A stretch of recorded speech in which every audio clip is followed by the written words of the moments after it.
This is the PlayStation Cup featuring Fortnite. We have some amazing games ahead of us. I'm Somebody's Gun, joined alongside Jacob PR, and we're going to be breaking down all the action for you. How's it going, Jacob? Going good, going fantastic. I'm sitting back, I'm relaxed now, but I'm sure after game one, I'm going to be at the edge of my seat, probably the chair out of the screen. Yeah, once we get to endgame, you always start standing up screaming. So, you know, it gets exciting, and the players always bring that excitement out of us. So it'll be really interesting to see. We have, after a couple of days, some great finals action coming to you. If you guys didn't watch it, there was the EU finals yesterday. So, you know, maybe go hit a VOD, check out what happened back there. But now it's time for NA, and the best players in North America are here today. The best region, I would say, even. Not all jokes aside, but yeah, it's gonna be a treat. You know, the players from NA, I feel like, just are a little bit more aggressive. They take a little bit more risk, and you know, it being a PlayStation Cup, we're gonna see a lot of in your box action this time around that I'm excited to see. Yeah, and let's go ahead and take a look at what our format is. So we had 2 rounds leading up to this. This is now the final. So this is a set lobby, 100 players playing 6 games today. Battle Royale, so build. If you watched yesterday, that was 0 build. We're building today, and that is all going to figure out who is our champion at the end of the day. Yeah, and you kind of see, you hit the nail on the head. 2 different qualifiers, and now this is going to be a finals lobby. So a lot of the players, whether they have experience or not, need to realize it's a whole different play style. You're not going to be able to easily W key around the lobby for the high elimination, high scoring games. No, you will not be, but the one thing that you can be is picking up points for those eliminations. You get 2 per, and if you guys are wondering, this is pretty standard for Fortnite, a combination of both placement and eliminations. You want to be able to get both. Obviously, only 6 games. The wins are going to be huge. You see that big gap between first place and second, but also getting the eliminations along the way not only help you get the win, but they're also going to pad the points as well. Yeah, and I always look at where's the halfway point when it comes to the point leaderboard. 8th place. 8th place will get you 15 points, which is half of the 30-point total, but it's in that top 4. You really want to consistently get in, because once you're consistently getting 20 points for 6 games, plus you sprinkle in some eliminations, that is where you're going to consistently stay ahead of the pack, because once you begin to slip up, you fall in a hole, it's going to force you to play a little bit more aggressive or even a different play style in which you want to play. So let's talk about what these points mean and what these players are going to be playing for. So first place is going to be $2,500. Second place is $1,500 and $1,200 for our top 3, all the way down to 100th. Yes, we have 100 players, so everyone that qualified for this finals lobby is at least going home with $100. Yeah, and what I love about this is no matter where you're at, you at least have something to fight for. Obviously, the top 3, you want to get that top 1. But if you're in 50th place, $200 already in your pocket, you could still go into that top 30, the 21st, $50 more, top 11 through top 20, another $100 there. And then from there, it's top 10, where every single placing matters to get yourself more and more money at the end of the day. Yeah, we were talking about this before the show, but I'm always a huge fan of this like tiering system or the scaling system where you have something to play for regardless of what position you're in. All you have to do is have one solid game, and that will put you up the leaderboard, allow you to make that much more money. And hey, it's bragging rights too. I'm sure some of your friends, some of your peers that you're playing with are in these lobbies, so you want to let them know that you outplace them. Yeah, it's so many times I've seen it, even these PlayStation Cups alone. Players like Miro, global champion of all rights. You know, this is where you get your start. The superstardom is right around the corner. And let's take a look at some of these players. SVG, off the top, is there anybody popping out to you? Yeah, I think Reciprocal right there in about the bottom left. He's going to be the one that stands out to me. I know we have Dorito and Yasir. They're kind of like the kings, I'd say, of the PlayStation Cup historically, but Reciprocal is one of the known pros that plays on controller that I believe is going to be having a great day. Yeah, I'm going to be looking at, you know, Yasir. We saw him in that last page. He won our last PlayStation Cup solos, first place. And then you look at Dash. Even though Dash has won in Chapter 4, Season 4, he got a 3rd place in our last one as well. Consistency is key. And this is a set lobby. 50 players throughout 6 games. You're going to be fighting the same competition over and over. So it's very, very important that you get off to a good start. And we're pretty early into the season, so these players are still trying to figure out where they're landing, who's landing with them. So these first couple of matches, we're going to really see what is going on, where these players are landing, how they're dealing with other players contesting them, because I highly doubt anyone's getting their own POI to themselves, especially with the current map. But we're going to have to see who is going to be able to make the adjustments if things don't go well, or who's just able to dominate those POIs and push everyone else out. Yeah, I like the way you're kind of mentioning it. There's a lot of changes that has come through from last season into this, particularly the aspect of the God medallions. And already, SPG, we don't even have to see each other. We don't have to talk. We know Grim Gates is going to be the one that everybody should be eyeing on. Whether you're fighting for it or not, it's a whole different story. But from there, what would you say would be the second best?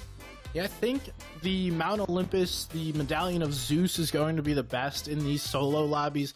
While Siphon is awesome, and we're also going to see the third one or fourth one, which gives you a little bit extra damage, I don't think those make a big enough difference. And those are going to really kind of be slight buffs, but I think the Dash Medallion as well as the Agility Medallion are the best ones, hands down, in this lobby. Yeah, I have a side note to kind of watch out for the Underworld, the Siphon Medallion, to see how it really plays in solos and duos. It's not necessarily the best thing. You don't really find yourself too often by yourself outside of endgame going for those eliminations for it to really come into play. But as a solo, who knows how useful it could be as we jump on board Vixie. A little bit of a split drop underneath the train tracks. Some of this loot in this recent update did get taken away, but it's good to see players are still utilizing this drop to kind of propel themselves forward in a solo game. Yeah, this is still a good drop, and I think one of the things that you just mentioned in a solo game is going to be key, because we've seen duos, it's the FNCS game mode, and it's the primary mode that these players practice. But at the same time, solos is also so important to be able to prove yourself, both to yourself and maybe your potential teammates. That's what consistently allows you to get better teammates, is having those good solo placements, being a great solo player, because that everyone looks at you, they're like, oh, that guy's kind of nasty, maybe I team up with him, and then you pick up better and better placements. So that's the key for these players today, not only to prove yourself, but to prove to everyone else you are kind of that guy. Yeah, this is kind of where it all starts for some players. For others, this is where it just continues. Lando contested over by the Underworld, but I do believe Cam on that side, but Grim Gates, probably the most fought over POI this season. Triple contested to start it off. You've seen a couple players around the outskirts as well. Plasmify, Amplify, and Yasir all choosing this drop spot to call their home. But interesting enough, or maybe not so interesting, you can see because of the changes to where you fight the boss for the medallion, you actually have to challenge the gods at their respective POIs, which then activates the chance to get the boss, which nobody's really taken that opportunity just yet, but I might have spoke too soon. Yep, and here we go. So in case you guys haven't watched this before, different NPCs will spawn each of the 4 medallions as slightly different ones. So we'll see him jump around. They spawn in those 2 locations, and then afterwards for Grim Gate, Cerberus is going to spawn, and likely we'll see Plot box him up. Right where he is right now is where he spawned, so typically you want to box him up so you're not going to get third-partied, but interesting choice just to go for it, and I'm really surprised no one is trying to third-party this. Yeah, there's that little trick where you kind of box him up a certain way, and Cerberus can't really fight back too often, but Plasmify just kind of making easy work, getting the mythic Gatekeeper shotgun. You can see he's going to get the medallion as well, all call his own, and this is the start for someone like him. You got the strongest POI, you got the strongest medallion, you got the weapons, and if you look at the heals that he has as well, he is looted and booted and ready to go. So I saw this conversation going on earlier. Would you rather the mythic shotgun or the same shotgun in gold, but you get to upgrade it to the extended mag? I like the faster reloads personally. Okay. Just because I feel like more often than not, you're not going to need more than 3 shots unless you missed.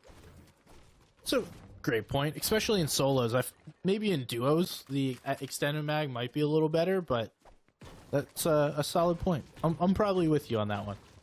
Yeah, but obviously, you know, my skill is a little different. I'm going to miss a couple shots, but I like to play like, you know, I'm a professional player. I like to play like I qualified for a finals sometime or not. I've been in one or two of these. Not the PlayStation Cup exactly, but a set lobby against some great players.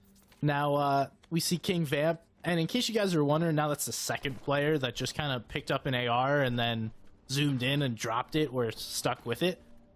Everyone now with the mods that you could put on weapons is trying to figure out what the scope is, what the weapon mods are. So players kind of have to pick them up to figure it out. You could also just sit there and stare at it, but it's a little easier just to pick up the weapon. No, it is, and kind of see Plasmafy, as his name in-game would say, just kind of sneaking up on an opponent. He has the 0-point dashes as well. He might not like what he sees, since Grim Gate is such a hot POI. Teams, even if you're not actually contesting to go for the medallion, will tend to rotate in this direction. Not only the leftover loot, there's about 7 god chests over towards Grim Gate, and then the surrounding kind of swamp water that gives you the 3 0-point dashes. So there's a lot of reason for players to rotate in this direction. It's also so funny they like put in a literal god chest when it, like everyone used to call the blue chest the god chest. Now there's an actual one, so got to figure out a new name for those. Now I'm interested. We're seeing a pretty slow game. This is typical of what we would expect in game number 1. Everyone's getting a feel for it. Maybe some contests off spawn, and then you want to get a feel for how everyone's gonna play. And this next phase of the game is really Storm Surge, and that's where everyone's trying to get damage and jockey back and forth for that positioning that they want. Yeah, it's not going to be the easiest thing in the world, especially if you're kind of behind the curve, not able to loot up the way you want to, kind of forced towards the outskirts. But for now, it does look like King Vamp at least got himself a corner, even though he doesn't have the medallion. Plenty of opportunity for the dash. DMR coming out, trying to land some shots. And the DMR does pack a punch, especially the rarity that he has. You just have to be able to hit those shots. A headshot does over 100 damage by itself. Yeah. And while it is good at medium range, it's really not a great follow-up weapon because you're pretty much only getting that one shot. So if you don't hit that one shot, then you're having no follow-up and you're just going to stand there waiting for your next shotgun shot. So we'll see if Vamp is going to stick with this weapon. I would expect him to hold this out until about 5th, maybe 6th zone, see if he could find an SMG or an AR, and then play with that. So now we're checking out another fight. Plasmafy does have that medallion, so everyone does see him on the map. Looks like Castro is trying to get a little aggressive. Plasmafy has no reason to be worried at the moment, but we'll see if any big tags come through. Yeah, the only thing I think will be worrisome is if he gets sniped by Castro right now, but he does have those 0-point dashes that recharge every 10 seconds. But you can also drop the medallion itself, pick it back up, get a much quicker charge, and keep things moving forward. You kind of see him on the mini-map just about to disappear in a few minutes, still using those dashes to his advantage. The Castro knows restored reels almost in the center of the map. The probability of other players rotating in this direction, trying to find Surge just like he is going to be very, very high. He just has to be careful. Way he's rotating around, kind of giving up his position without building. And not exactly the best way to get Surge, just run around the POI. Typically you want to base up somewhere on top of a hill, get some good vision. Like you mentioned, running around this POI is a way to get snuck. We can see that there's no players exactly right next to him, but everyone else, they're just playing with their audio cues, seeing what's going on, and now Castro slowing this down, realizing, all right, there's a few players here, I need to be careful. Yeah, even saw some shots coming in from right behind. You kind of see in the mini-map about 7 people in the mini-map alone. Seeing them all scattered around, 4 directly in this POI, including Cam. Has been rotated almost neck and neck with Plasmafy, who's already rotated on out, knowing that the zone is pulling closer and closer to the south, probably even the east. Definitely will know more once the island appears. It's typically more times than not SBG. Once the island appears, the zone tends to pull away from it, depending how close it is in the zone. Now this season, are you playing for the island? There used to be such a huge advantage and like I guess worthwhile. It's not the right word, but that's the one I'm going with. It's worth going for the island. Now it seems a little nerfed. Are you playing for it?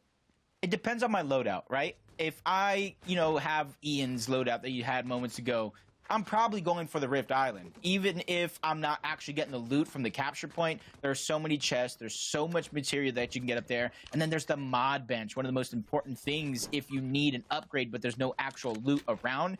You just got to hope that you gathered some gold along the way to really make that worth it. So it just really depends on the position. But if I'm Castro, looking at this loot, I'm a little bit more safe. Maybe I don't play for the island itself, but the rifts around the island, waiting for that next rotation. It's a very good point. Positioning yourself underneath the island is huge. Really does allow you a free rotate to the next zone, especially if you tank a little storm and it doesn't get in that next zone exactly. So you just chill, hit that rift. And we do see that pretty often. The island's just like filled with players underneath it looking for those rifts, trying to be able to rotate. We see Cam over there. He's sitting on another rotation item. There's going to be a launch pad that many players are going to try and recycle as well. Yeah, and then if you have the Flowberry Fizz, get you even further.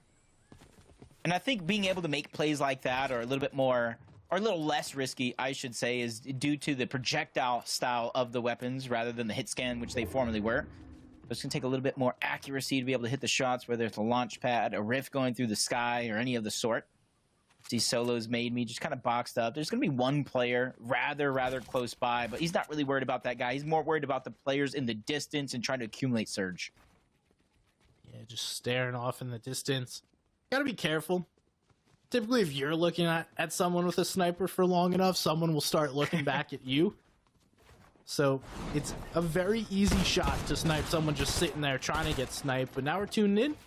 Tudo trying to get in a little bit of engagement here. A slow box fight, though. Tudo just trying to play for all this loot. The other player did the work getting the elim. Now Tudo's going to be able to get all those mats and the refresh. That's a win for him if I've seen one. Yeah, now he has options. Does he use that Flowberry Fizz? He's saying which one's empty. So yeah, he's going to use the rest of that one, pick up the new one. Then I go to ask you, with the new God of the Bananas out that give you a little bit of the Zeus effect while giving you HP, do you take those over the medkits, or are you a medkit kind of guy? I'll probably go the bananas. Potassium. Yeah, well, they give you that little, it's like the agility that you get from the Zeus aspect medallion. So I'd probably go with those. Yeah, and I think they're just more prominent in solos than in some duo or even more bigger team-based competitions. I would like to see him use that medkit. Get that 15 HP up before you rotate. That's not going to be a matter. He's more concerned with his timing, trying to get there first, because you know as well as I do, with his own pushing in and players scattered around you, timing is crucial. You go too late, you become a focus. You go too early, become a focus. So Shiesty is hoping that his timing here is impeccable. And that's why he's taking a pause right now, letting those players in front of him continue to move. Now he has seen that first player that shot at him. He moved. He'll take his position and then keep moving in. Typically, these zones, unless you have some kind of movement, you don't want to play edge. You want to get as deep in as possible.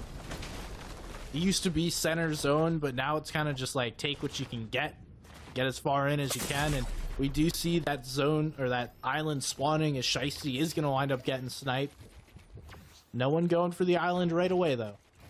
Yeah, even though I don't think Storm Surge is going to activate in this zone, if it continues to remain as stacked as it currently is, it will activate in Zone 5, where it needs to go down to about 60 players. Zone 6 will be 50, so this is where players, if they haven't gathered enough Surge, really need to be hunting for it, figure out where they're going to get it from. Curve is just getting any loot, and this is what I'm talking about. Now I would go up towards that Rift Island. Now you have a chance to get together some scraps. You can get some material that you use, and since it's not captured, that's even more for Curve to take advantage of. But now he's going to fight and get scraps against an opponent here. Luckily for him, he is able to back out of there. That will help. Pretty advantageous, though, just to even get on the island. There's so much brick that spawns there. All you have to do is sit there on the outskirts of the island, farm all the brick. You can see he's going for the wood, but I wouldn't even bother with this. Like, you could easily cap your brick in a matter of seconds. Yep. Going back to the scene of the crime, you can kind of capture and contest it from down there. They probably realize no longer being contested. You can go up top, finish the capture. Somebody might have disengaged, and this is going to be his opportunity right here to get back into the game. Because look at his loadout now, and let's take a look at it after, because he doesn't even have a single build to his name as of now. Yeah, he's going all in on this. This is a bold move, considering if anybody tries to fight him, he cannot hold a wall, and most players' first reaction when they start getting sprayed is just try and hold the wall. He'll get a couple of builds from this, but not really enough to make it worthwhile. Actually gets nothing. So Curve now does need to find some time to farm if he wants to do anything with this game. Getting the island is nice, but really not where you want to be. And that brick right in front of him, that's huge. So that'll get him pretty close to max pretty quickly. And I hope he's very cognizant of this, but now he has 285 gold, and he has two choices to do with that gold. Save it for a little bit later. Hopefully you can hit one of those mending machines that isn't kind of out of stock, or if you need a quick patch up, at least you have that. Or go back, kind of upgrade the Gatekeeper shotgun. Whether you're going for the drum mag or the speed reload, it's definitely better than any default or no attachments that it comes with. Yeah, 100%. And in these set lobbies, unlike in others, your gold doesn't carry over, so your gold resets every game. So you might as well lose it, or use it, because you're going to lose it as soon as the game ends. And we do see he is just trying to find extra loot. The heals are important right now. So just getting a little bit extra, and I like what he's doing here. This seems to be a solid game plan. And from where he was when we first started spectating him, Curve is in a much better position to actually play this game out and put himself in a position to be able to play endgame. Oh, what a gift right there. It probably wasn't what he was planning for, but now that he picks up the DMR, now he has a chance to look down from above, one of the highest elevations here on the island, and try to sneak together some shots. But this is exactly what you were talking about. The very, very long-range shots are going to be the hardest of them all. Hasn't really been able to land some, but he's just surveying the field, and there's so many opportunities. He just needs to stay persistent. Yeah, there was a slight change to both this weapon and the sniper, so the bullets travel a little bit faster, they drop a little bit less. So even just that little change, he is starting to hit a couple of shots, but that's why. The first couple of shots, you don't really have a feel for it. The change just happened on Tuesday, so now getting a little more practice in, this will help for later on, and hopefully when he picks up another one of these weapons in another game. Now we'll see Curve just chilling, waiting for his opportunity to rotate, trying to farm all these players that he can for as much damage as possible. It does look like a player's trying to get on his wall, but no, just gonna go fight somebody else. And Jacob, look how many players are in this area. Yeah, everybody's rotating. They want the launch pads, they want the rips, they want anything to make this rotation easier. And Curve is going to be that fly at the picnic, buzzing around while they're trying to eat their sandwich, making it harder for them to enjoy. Sway on the other side almost gets taken down. Player just immediately runs past him in zone. Only so long each of them could take, but the God of the Banana, the first of the two, is going to be used. Not only going to give him a speed boost, but make it to where he doesn't have to necessarily worry about that HP as he gets to zone. He is starting to get sprayed. There's a ton of players right here on this edge, so Zway is going to try and use this tree, follow along, break that line of sight, and then just narrowly get in. This was a nice delay, though, by him to be able to wait until the next zone appeared. And actually, great rotate. I don't know why he didn't wind up getting lobby sprayed, but he did all he could by throwing down metal quickly, throwing down that brick, showing the hard mats, making sure players knew he wasn't a weak one. That was beautifully played. They're not really wasting a lot of resources, but Curve still over towards the island. Splash is coming out, still has a God of the Banana as well, but a lot of resources being used in this position. Now zone is moving forward, and since it is the 6th zone added on top of it, players will need to worry about Storm Surge all simultaneously, but last time we seen him has almost 200 more damage than before, so hopefully this decision works out for him. As Dart's trying to get away, Wings of Icarus are not going to be enough. Curve's going to be able to take him down. Hopefully this decision is going to be one worthwhile, because look how far out from zone he is. Yeah, that's tough. I mean, probably should have just made the move to rotate. Now he's stuck doing with what he had. He will be able to get in zone, but Jacob, at this point, I don't know that he'll even have enough to play with. He's going to have to be jumping in a box, finding a position, and we see he's actually going to go into the tunnel. Hope to find a little bit of loot, but he already does get tagged up on the way in. Curve gonna go in. He's getting chased by Ken. What can you do here? There's 3 builds to his name. He's trying to find any crevice, any nook, cranny to gotta go into. You think he's going to the promised land, but Cam is on the other side of that one, so now he's just stuck between a rock and a hard place. Zone forcing them out yet again. Luckily for everybody down there, though, it does pull in the direction of those train tracks. They have a way to escape. See Curve just trying to grab whatever he can, but Cam's waiting down there. Big shot comes through. Cam's not trying to follow up too quickly, though. He knows Curve's going to have to go through him. So it's just a matter of time. Cam's sitting on this wall waiting for his opportunity. Yeah, you see Curve looking around like, is there another exit around here? Where can I go? Materials are going to be a must. Very little to work with. Cam's still waiting on the other side of that build. Finally, he's going to start to make his way out, but Ken was the one hunting him on the other side, but now it's him and Cam that are going toe-to-toe. Shots being traded off between the two. Just a few shields being drained off, which is worse for Ken because he has no more to replenish, but he does have the Chain of Hades, and hopefully this can come to use later. I'm interested to see how the Chain of Hades plays out. Hoping to see a lot of players start to use that. Grab some items here in late game. Curve might be a step or two too late.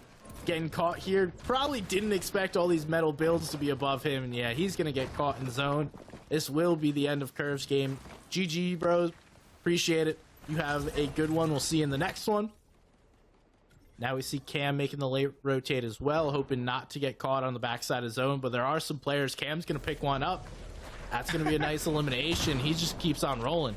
If you blinked, you might have missed it. Cam just made that one look easy. Goes in, goes right back on out. Still distance to cover. He knows at least Ken is behind him. Josh as well. All players scattered around. This is going to be the congested side of the zone. But luckily, if you look, he still has that bubbled shield junior as well. It's a matter of when and where he's going to be using it because he can't stagger himself in zone. Those bandages are not going to be enough to keep himself healthy. This is one of those moments where you're just like, dude, come on, rotate. All we need to do is get in zone. And then you go and complain about it on Twitter, but, you know, Cam should be chilling. He's been in this situation many times before. I could argue Cam, top controller player, at least top 5 in the region at multiple different periods in time. Looking to make that comeback and rethrone himself atop the controller kingdom. You know, and I see that he does have that Mythic Harbinger SMG, and it almost makes me wonder, does he have the medallion as well? Because that siphon could be the difference. It's much different playing it in solos than having to worry about your teammate, you getting all the heals, they get nothing, and you're left behind, stuck in a 1v99 situation versus all the full duo teams in the lobby. Only time will tell how useful that will be. You can see as we switch around different players, some in better positions than others. Regret right now, even though he's above Surge, he has actual scraps for a loadout. He's looking for one of those refreshes, try and get whatever he can, but I mean, from what we're seeing, it looks like everybody has nothing. There's not many players that have been able to pick up and hold all their loot. Ken down, Cam wasn't in the best of positions.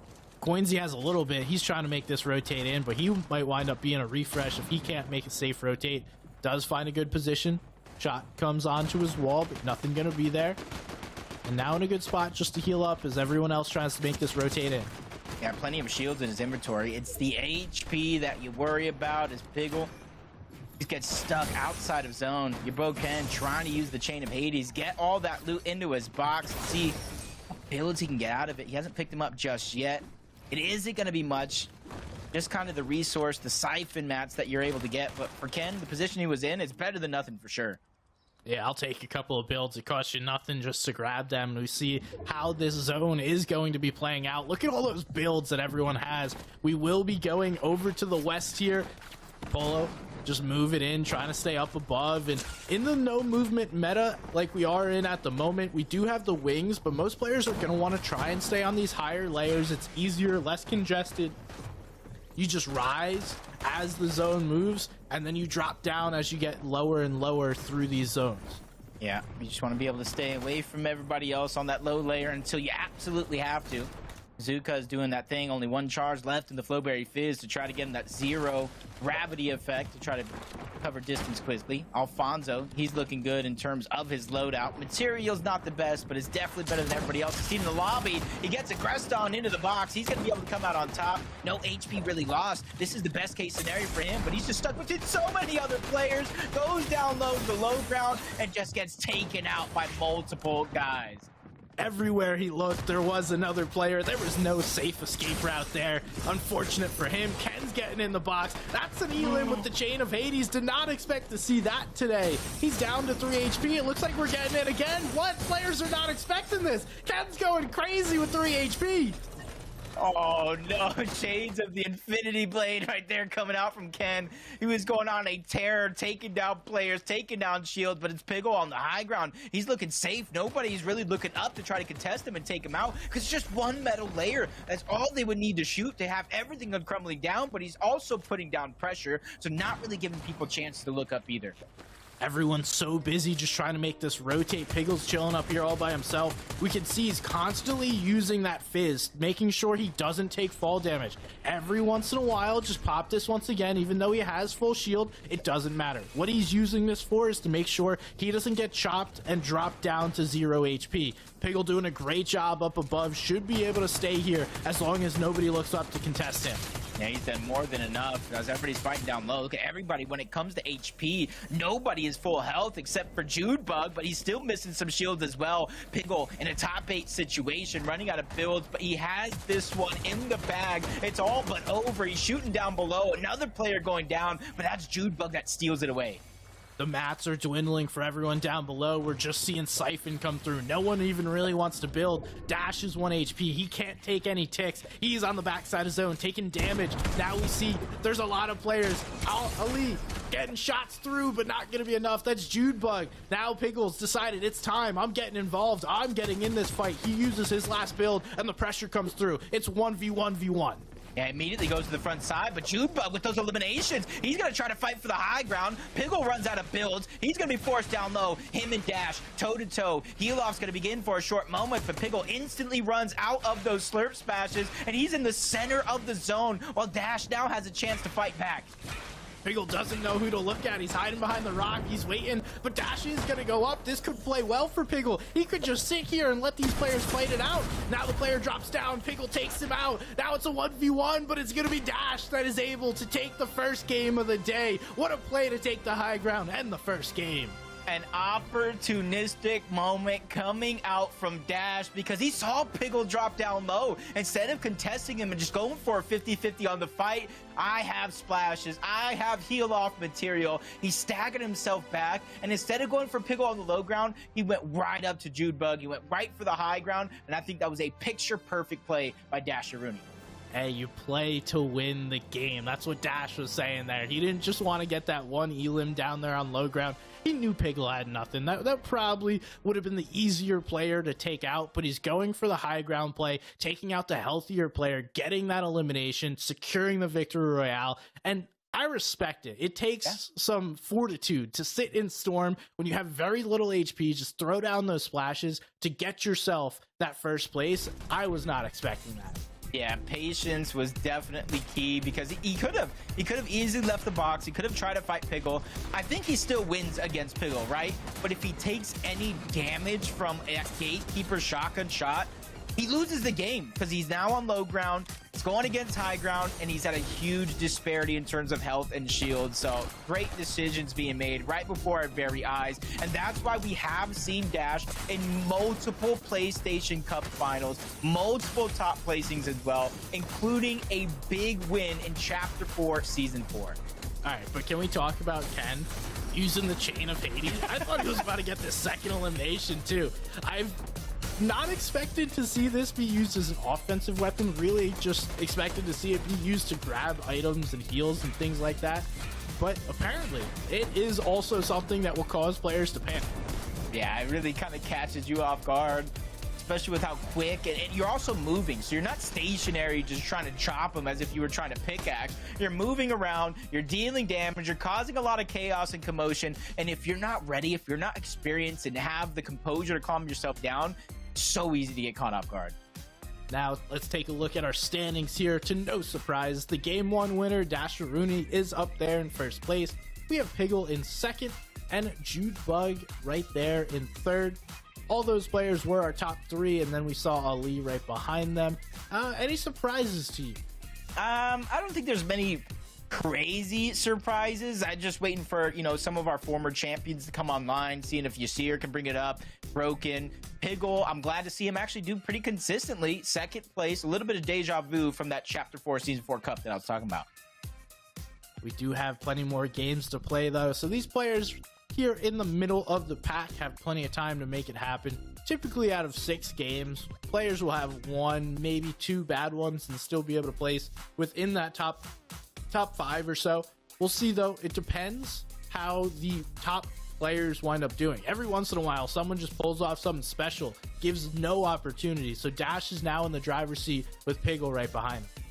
You know, as I'm looking at the leaderboard too, it just kind of like hit me right now. 77th place, Plasmafy, Grim Gates. He had it right from the start of the game, essentially. I really wasn't able to make anything out of that game. I didn't see who caught it at the end, who was able to get control of that dash, the medallion. But we're already seeing in game 1, hey, it wasn't as big of an impact that we've seen throughout the course of his existence. Yeah, I wonder who decided to take that fight. Was it Plasmafy? Was it the opponent? And what all happened there? I wonder, maybe one of our players at the end of the game was the one that took him out. It'll be interesting to see. I don't expect that to continue to be uncontested for Plasmafy. If I was watching and I saw that was the case in game number 1, I might think about taking a walk over there.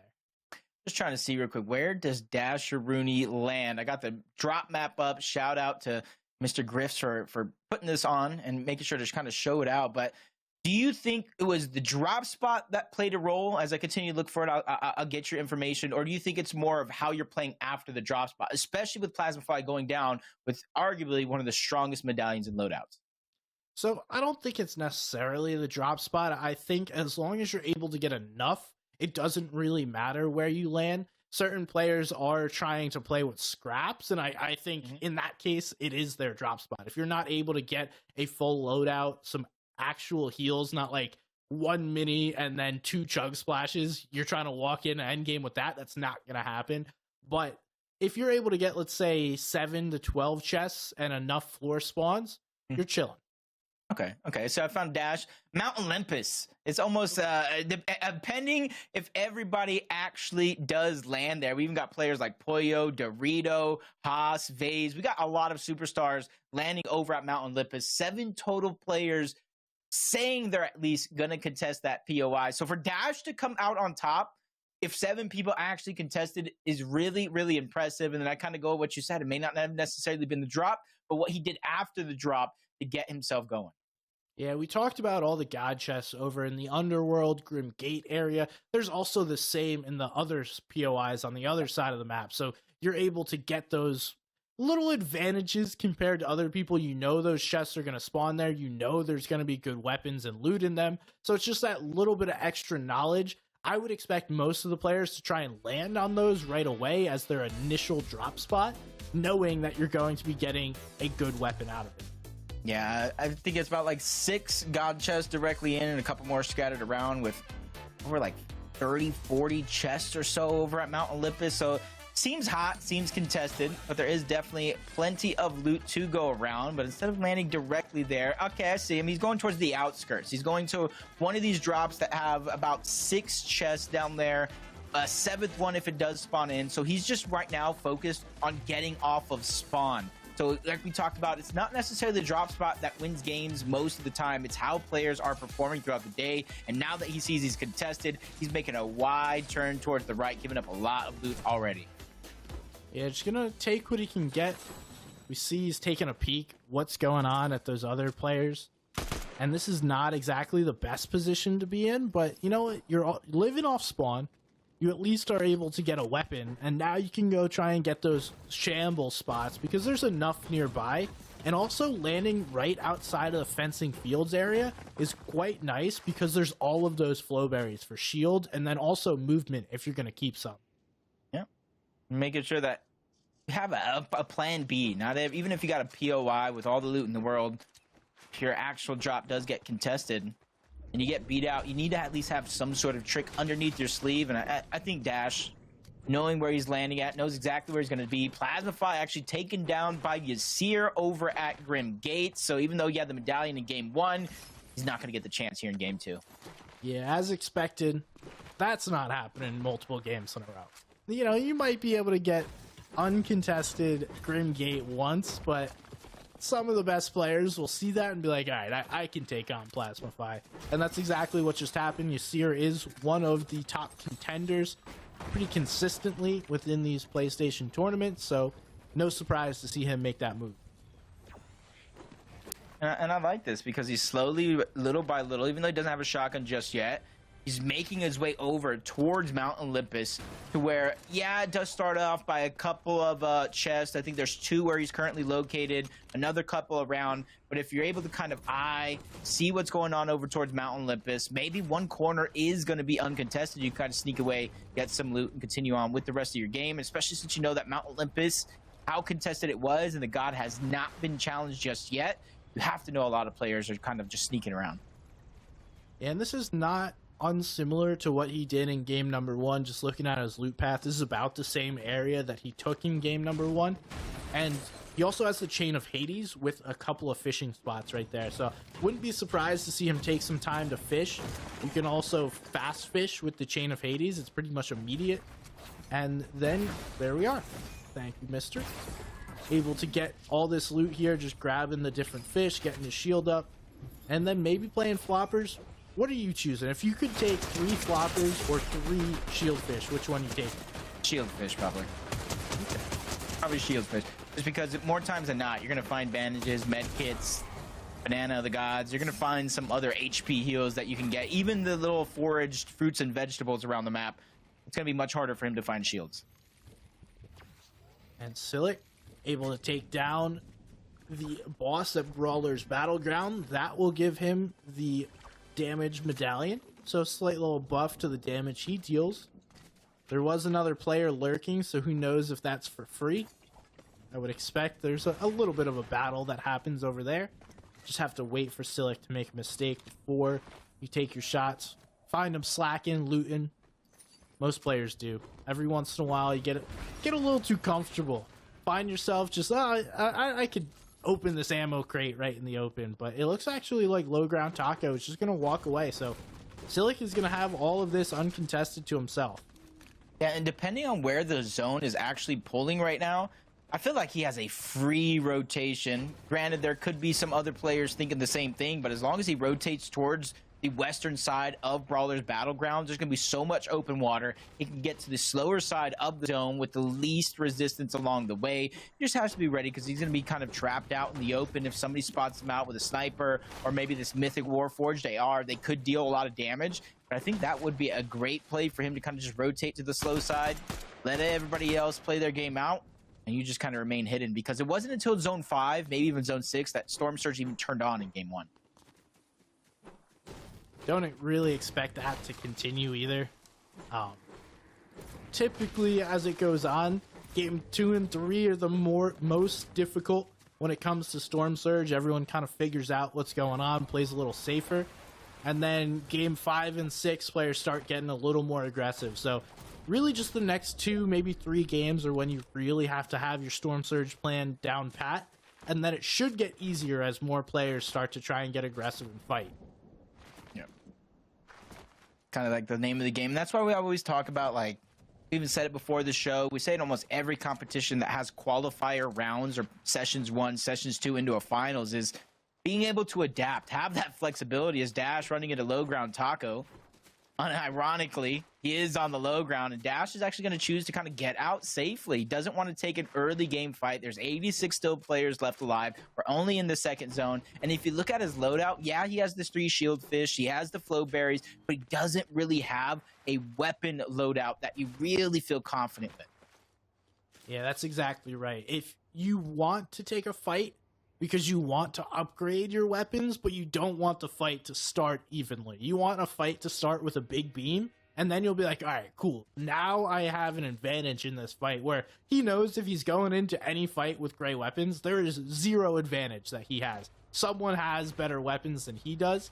So you just wait, you chill a little bit. Someone will make a mistake. You get a big beam onto them, and that's when you get your engagement going.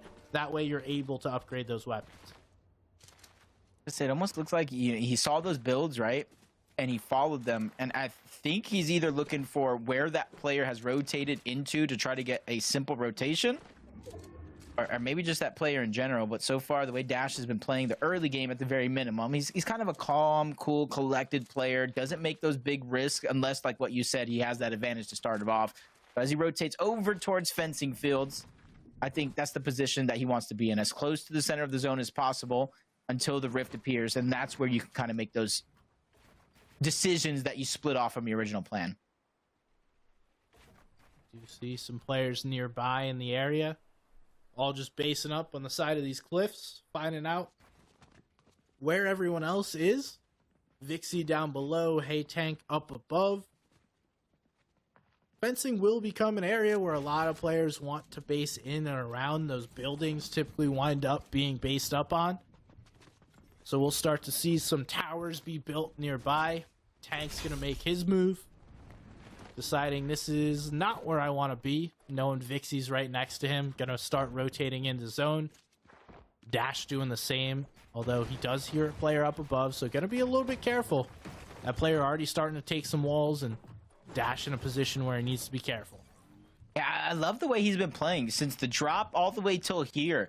He's overbuilding in a situation like this, which isn't a bad thing, because now if this fight does break out, he has multiple walls, multiple angles, and even a window there that he could try to peek through. But now the fight is continuously coming to him, gets coned off momentarily, trying to block all angles, multiple players coming in from different sides. Dash trying to get out, but he runs into Ledesma, and he goes down all together towards fencing fields. And you see other players here in the action. You see in the mini-map, another player, another third party closing in on the distance. And that's Yasir trying to get into this fight. Actually, no, it's not. It's Yasix. Looked like Yasir at first. Ledesma just trying to claim all this loot. He fought for it. He got the elim. Might as well fight. But no, another player jumps on. Nice little ramp flip to get him out of there. That's an edit a lot of players easily make a mistake on. Ledesma is going to be alive. And now wishing he grabbed those shieldfish earlier. But now Yasix is boxing up on it. Trying to grab and claim all this loot to himself. Even if he doesn't need it, just bring it all back to the box. You see him kind of getting out as fast as possible. Has an extra big pot there, but crouching because he knows so many other players are nearby. Doesn't really have an intention to fight unless he has the advantage. So he's just trying to minimize the audio cues, but also the audio visual that you see almost every Fortnite player using in these competitive tournaments. Yeah, if you're not playing with visual audio on, you're behind. You're playing on hard mode is pretty much it. Everyone's using it just like you mentioned, and there's no reason not to. It's an option in the game. It shows you visually where footsteps are, where shots come from. You might as well turn it on. So if you players are trying to be competitive, you might as well flip that on, give yourself a little bit of advantage. And it takes, I don't know, maybe a week of playing, and then you get really used to it, and then you're chilling. But after that, you don't look back. There's no looking back once you turn that on. Well, that had to be sync. Yeah, I would say that had to be sync from the other side, because that man just got lasered. Baby House with a beam from the Thunder, but from 0 to 100 real quick. Zinc probably had a sniper. Alfonso probably seeing the fallen loot, and he's like, I need some of that too. Zinc gonna disengage off of that loot. Doesn't necessarily like what he sees. Probably has all the loot that he needs. Doesn't need to get greedy for it. Baby House, on the other hand, probably in a very, very similar position inside of the zone as well. Doesn't really have too much distance to cover. He just needs to find a spot that he's okay with. At this point, most players just trying to find some space to relax in. You don't necessarily want to be getting active. At this point in the game, it's really a problem just to get in these fights that seemingly never end. You wind up spending way more on a fight than you would wind up gaining. So finding a good position just to chill out in. Joust trying to find some shots here, although this isn't the best angle. Probably be looking at in a cone, has better visuals, and now there's players below him, although it doesn't look like he wants to show himself. They are starting to chop away at his builds. Yeah, he's playing very, very sneaky. Just trying to get that first shot. Hopefully Yizix just keeps building, goes up into him, and that's where he's going to try to land that first one. That's why you see him kind of hiding behind the cone. Minimize what he can see, and Yizix is actually peeking through, probably trying to see what else is in that attic. It's only a matter, did they see each other? Did Yizix peek through the cone and see Baby Haas? It looked like for a second he was staring right at him. But yeah, he definitely knows he's there. Now he's just gonna back on out. He's like, all right, I overstayed my welcome. Thank you. I don't want any part of this. You have the building. It's yours. I'll start rotating in, and everybody on this side is gonna have to start rotating in. As we can see on that mini map, how many players are on this side of the map. Getting really congested here, and the earlier you go, the better it will be. Because if you wait too long, you're all just gonna get caught right here on the edge, praying, crossing your fingers that zone pulls your way. And if it doesn't, oh, those rotates are not fun. Yeah, and then you have the zone pushing in as well, so it's just going to be just a chaotic mess for anybody who does get left behind. That's why Yizix with that Flowberry Fizz is going to be one of the first ones to try to achieve a spot in towards the zone. Just a few more steps. On the right side, Rift Island is going to appear. Only one player going for it for now. But it's kind of very, very similar as we saw in game one. One player went up there, but as time went on, more and more players made their presence known on top of that island. That's typically what happens. You see one player go for it at first. Looks like Low Ground Taco's going for it as well. Just boldly hitting minis out in the open. Okay, respect it. Maybe want to build. Yeah, that's what I would recommend. Still claiming the POI, though. That should help. And now we will see, is Low Ground Taco going to be able to go ahead and put himself in a spot where he can claim the loot. You see so many players just build this 2x2 box, so I guess it's a 4x4 on top of that. And then those players are able to claim it, but now we have a couple of different players looking to claim this capture point. Don't know that really anyone is in the best of positions besides Low Ground Taco, and Yasir's already starting to put that pressure on. Man, it's pretty early too. So typically I say zone does pull away from Rift Island. High chance it stays in this zone and pulls away after zone 5. So you can see a lot of people still staying here. They're in the center. There's a chance for them to get surged because we talked about elevation being a huge importance and being able to accumulate it. But as it continues to get over congested, you're going to see players just like this, just peeking off on the side, not really concerned what's on the top of the island, but more concerned about the players all around it. And Yasir is going to be the one that tries to claim this capture point. Already building out to put himself in a spot to be able to claim that loot. It does drop down. He winds out missing out. A couple of chug splashes snuck away from him, and he doesn't know that just yet. Don't know that there's really any loot that he wants. The loadout he has is about as good as you're going to be able to ask for. Especially with that mythic. We saw him take down Plasma Fire earlier on. And then, as well, the Burst SMG is the weapon I'm going with. 99 out of 100 times. Yeah, I feel like it didn't matter what they added to this. That Thunderburst SMG is just, it's the staple. It has range. It has accuracy. You can fight in boxes. I think the only thing it kind of lacks is that burst potential when you're actually in somebody's face when you switch a shot to the Thunderburst. But if you land that first shotgun shot, it's not really going to matter. But Low Ground Taco, kind of playing with his food, Glow Season, is going to be able to break into the box. Almost gets taken down, but he's able to hold 10 toes down and hold his position in the game. It's a nice elim there. Was hopefully just chilling in his cone. A player found him, but now Ali's getting in. He knows that Clone Season's weak, but now the crack comes through. Ali's the one that's weak as well. Both players are going to have a moment to heal up, and don't know that this engagement continues. Now that both players have had the opportunity to heal up, it's not really a fight that's interesting to take. Yeah. I will say, 72 players still left alive. Zone 5, at least 11 need to go down. In a couple seconds, Storm Surge will begin to warn a couple players about their position on that threshold. Then once zone closes, you'll see players fighting, try to keep themselves well above. Last of the minis going to be used. 286 damage for Glow Season. You can think about the play that he made moments ago, getting into the box, dealing all that damage to put him in that position. Oh, well. Just as we say that, he winds up getting hit by Ioxi and taken out. It's quite a shot. We were talking about the DMR and the power of it. Ioxi's able to hit that shot, get himself that elim, and that's going to put some damage on the board just like he wanted. You see Kings up here deciding to go down. He wants the auto shotgun. That's going to be his weapon of choice this game. And now up on the high ground in a really good position. He'll just be chilling, like simply just chilling until next zone pulls, make a rotate in as soon as he's forced to, and should be able to find a good spot. I like when they're just calm, cool, collected. It's easy to go from one fight to the next, trying to stay active. Be able to have that persistence and patience to know which ones you should and shouldn't take. Zone 5, Zone's going to pull away. Storm Surge is going to force a little bit of the action until we get to about 60 players left alive.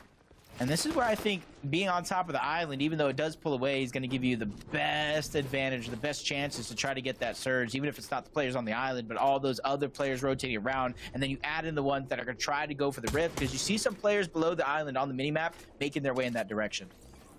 Yep, and then you can combine the launch pad with the fizz if you're up here.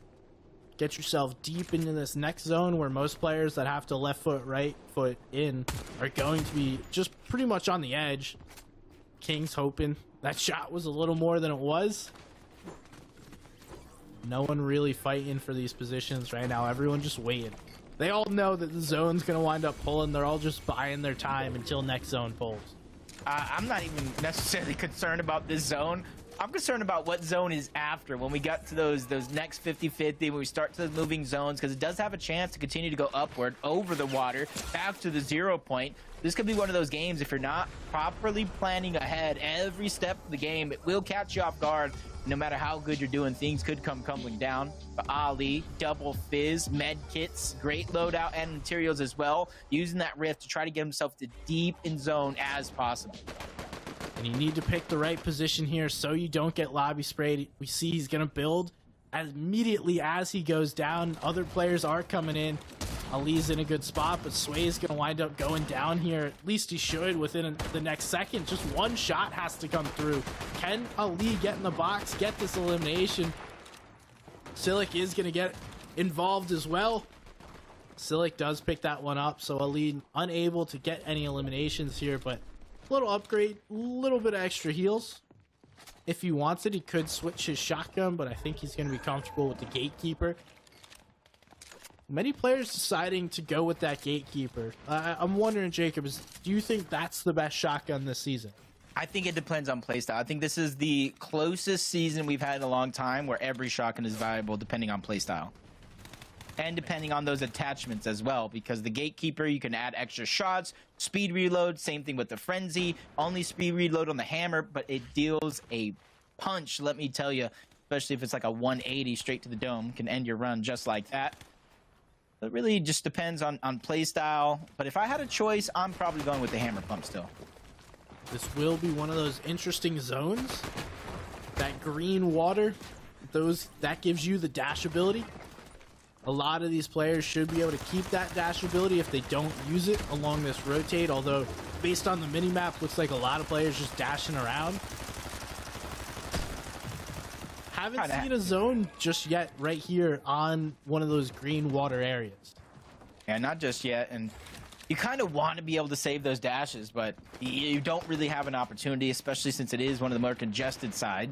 Only one that's really feeling safe with those dashes as Piggle goes down. Coinsy's going to be the one that takes him out. Second place in game 1.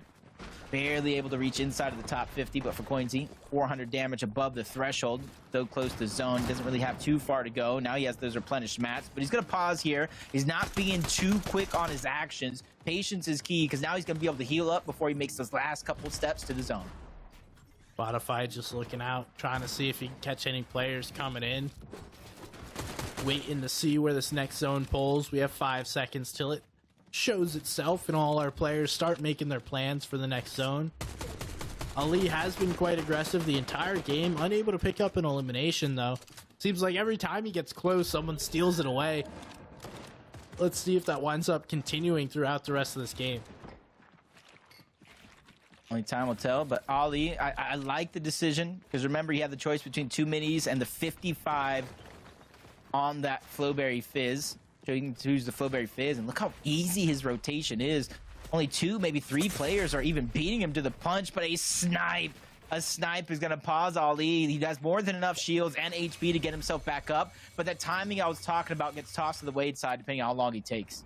See, it's that little bit of greed there. If you're Ali, you need to use your Fizz effect, rotate as far as you can, and use your sprinting. Then, once you run out of stamina, once you run out of Fizz, box up, wait a second, and keep on moving.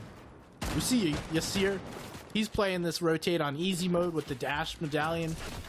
Just going to be able to fly through. Very difficult to hit. Khan in a tough spot, though. I feel like I need to see that. Did he just edit somebody out of his box trying to get in?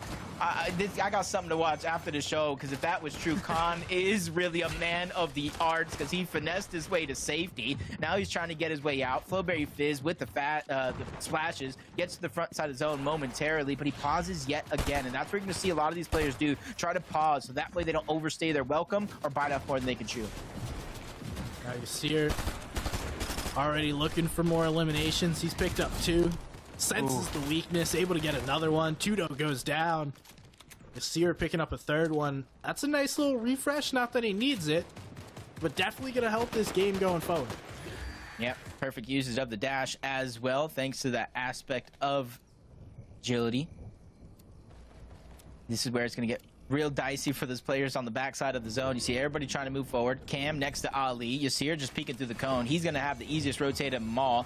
But Ali running very, very low on that Flowberry Fizz from about 155 to start off his rotation down to his last few drops. Ken getting real weak here on the backside of zone. Is going to pop the banana. Going to be able to help him get a little bit faster. Get in front of the zone. You see her. We see trying to stay on this front side as well. All these players moving through these zones. Ali is in a good spot. We see him consistently be on the front side of zone. He's going to wait for the right moment, run in just a few more boxes, and then he'll be able to chill. He's now in a position, likely want to box up in something other than wood, but Yasir is able to get him to the front side of zone, and all these players just going to have to wait for the next rotate as they've made it into this zone. Yeah, and the crucial part about all those rotations is take note, even Ali, Yasir, all of them staying away from that ultimate low ground unless they have to. With these zones pulling up and over mountains, you have to be able to save as many of those builds as possible, so you don't want to get stuck in the chaos. Flowberry Fizz coming out from Ali, that's going to make his rotation just a little bit easier, but running out of builds, he's going to have no choice but to drop down. Yeah, we see he's already starting to take a look what's going on high ground. Cam is the one up there. He's in a great spot, so running out of mats is going to need a refresh here, especially if he starts getting chopped out. Aoxy is the one that's giving him problems. He jumps right in the box. Cam is not going to be able to get that elimination, but nonetheless is able to keep the high ground. He's in a tough spot, though, with only a few builds remaining. And it's almost all or nothing here for Cam, trying to hold on his position. Looks towards the backside of zone.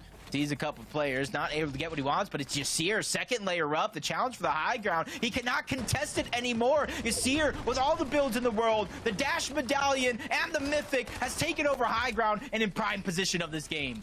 He has everything he needs to win this game. He can even double layer, unlike most players within solos. He's just going to put pressure down on all these players that he sees, get the shots come through, make their game difficult, and Yasir already doing exactly that. Yeah, Oxy's going to be in his line of sight, spraying down, trying to put pressure. He's just trying to force these players' ultimate low ground into each other to make his job that much easier. Another one going to get lost the backside of zone. Ali fine going down the storm as well. Yasir from above, smooth sailing, cool as a cucumber, almost no sweat on his brow as he continues to put pressure from above. And we know he has the dash medallion, so he's not worried about taking fall damage. Ooh. Surge is going to be picking up Yas. That's going to be an elim there. Yasir, though, on the high ground, just chilling. Aoxy's playing Storm way back, but Yasir sees that. He's going to say thank you very much. That's going to be a free elim if he can catch him out. Nonetheless, everyone fighting down there on the low ground. What's going to happen here? Khan trying to hit the shot, but a nice little edit there by Ian. Oh, phases through, gets the shot. Aoxy persistence, but it cancels the med kit. Aoxy gets his med kit canceled. He has to go in. Surge on the other side, not enough time. Surge is going to be able to live, but it's Yasir who steals away the actual elimination. Placements plus 2 points for the elim. This is Ian versus Yasir. It's only a matter of time before the other player goes down the storm. Surge just making a desperate play. The dash in the storm, jumping on the head of Ian. The shot comes through, and that's another win by Yasir. Another win within the PlayStation tournament. He seems to do it every single time. He had a medallion from the gods that he used to dash and a banana of the gods to make sure he would not run out of HP. Played picture perfect by Yasir from almost start of the game to the end, and it was the moment where he took down Plasmafy over at Grim Gates. That's what got him started, and you could not slow him down since then. Great job to Yasir for game 2. Yeah, he's looking to go back to back. Able to have a great PlayStation tournament in the previous season, Now having a great match number 2 after a little shaky start. He should be right there on the top of our leaderboard, and we'd expect nothing less, Jacob. Yeah, nothing less at all. Dash winning the first game, Yasir winning 2. This is 2 different PlayStation Cup champions already starting off our first 2 games on fire. And I think this, from this moment out for these 2, it is going to be about consistency because they've already shown that they have the potential to win these big games. Just take a look at some of our highlights throughout the game. This was an exciting one. We saw a lot of elims, a lot of nice plays, a lot of nice shots here. Unfortunate for Gloon, the shots coming through, just a little bit of a peak. That's why players say you gotta build. You know, you can't be out in the open. I wouldn't expect that one to be an issue. And Ali was the one fighting Gloon Shiesty before. That elim got taken, another elim got taken, and he's just having a tough go. I see how it just happened so quick. There goes that edit again from Khan. It almost looked like somebody was trying to break into his box. He edited the cone, he edited the floor, dropped it down below, but I could be wrong. It could be just wishful thinking. You see her here using that dash medallion, goes and phases through into the box with it. Cam, this is the moment you ran out of builds. He couldn't contest it. But I like how Cam just gave it up, though. Instead of just trying to fight Yasir with no builds, he said, I can no longer hold on to my position. I still have to make something of this game. Drops down low and does his best. And that's what it's about, is maximizing those placements. He knew he had no build, so it didn't really matter what he wanted to do. Even if he wanted to fight Yasir, he just had to give that up. And now we see Yasir perfectly playing this, using the dash medallion, picking up the dub. And that's a solid game by Ian, though. It's not only Yasir picking up the big wins. Yeah, 42 points, though, for Yasir. 33 for Ian. Surge with a 26, tied with Aoxy. Kind of see, I know Dash went down very, very early on. Piggle went down before some would have hoped. So already you're seeing the leaderboard get jumbled up depending on where you finish in this last game. But you're seeing there 23 points for Pigwee. 13 of them placement, 5 different eliminations. He's finding that balance and he's finding a stride here in these games. Getting aggressive. Sometimes it's only the confidence that really matters. Like, you know that everyone else is a good fighter, but they're all just trying to play for placement. And if you get a little bit aggressive, people start shaking. And that's kind of like the King back in World Cup days, that strategy that he implemented, just being like, all right, I'm going to W key everybody and see what happens. Pigwee going with the same strat, getting aggressive here, picking up a ton of elimination. Yeah, some players, you know, you can expect these fights to happen throughout the game, but the aggression and how different players like him and even King back in the day are able to actually push the tempos. You continue to look down the leaderboard.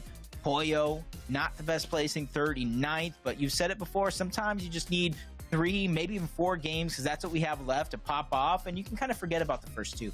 No one will remember that as long as you win. Hey, yeah, if you win, no one really cares how any of the games go. As long as you're at the top of the leaderboard, no one goes back and checks, ooh, you had a bad first 2 games. So, hey, plenty of opportunities still for all of these players, even though they may not be where they want to be. There's plenty of time, plenty of opportunity, and all you need to do is string together one good game. You know, you hear talked about all the time in sports. We're on to the next game. Just got to focus on the next one, not the next 5. Focus on the next game, put yourself in a position, play one game at a time, do the right things every single step of the way, and then you can worry about game number 4. But until then, game number 3 is top of mind. Yeah, that's what I said. That mental composure is going to be so important for these players. That pitcher's mentality. I know you bring up the sports references. You can give up a base hit. You can give up a double. You can even give up a home run. But it's 9 innings. It's 6 games here today. You need to be able to believe you can shut out the competition the rest of the way through. And then you have what it takes to get those points to dig yourself out of that hole. So I'm looking at some of those players that played good in game 1, didn't play good in game 2, to see how they can perform game 3 and the rest of the tournament, to see if they can bounce back. Be interesting to see who is able to bounce back and put themselves in a position.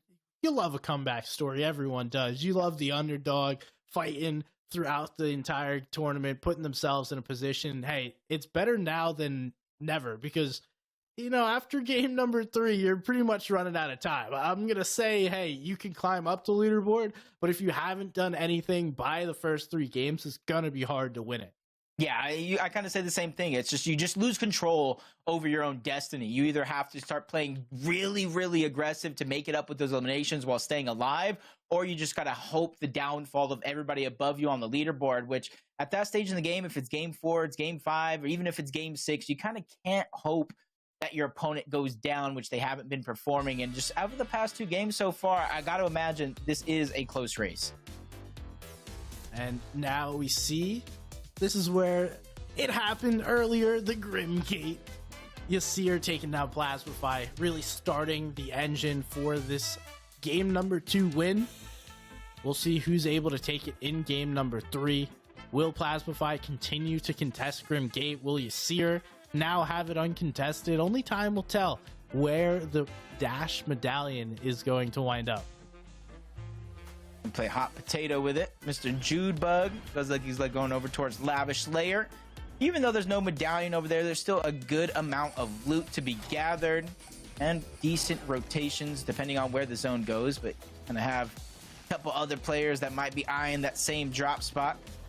Mr. Judebug, pretty consistent so far. He's got a 3rd place, 18th place, 7 total eliminations. So definitely winding up to give a good performance here throughout the next couple games.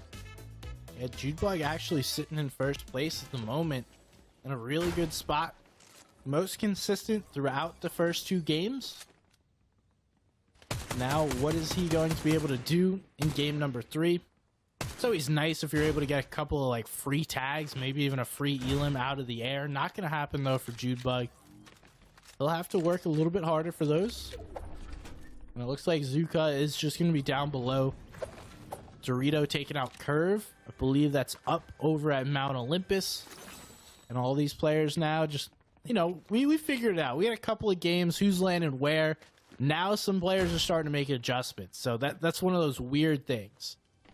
Yeah, and already you're kind of seeing that these 2 guys, they landed basically, I wouldn't say 2 different overall spots at Lavish Layer, but 2 different elevations. So already you can kind of tell that nothing's going to happen right out of the gate here at this Lavish Layer POI. They just want to loot up. They want to give themselves as much of a fighting chance in case they do engage with each other later on. And without very many shields being found so far by Mr. Judebug, you got to imagine he's just going to continue, just play the slow and steady game right out of the gates.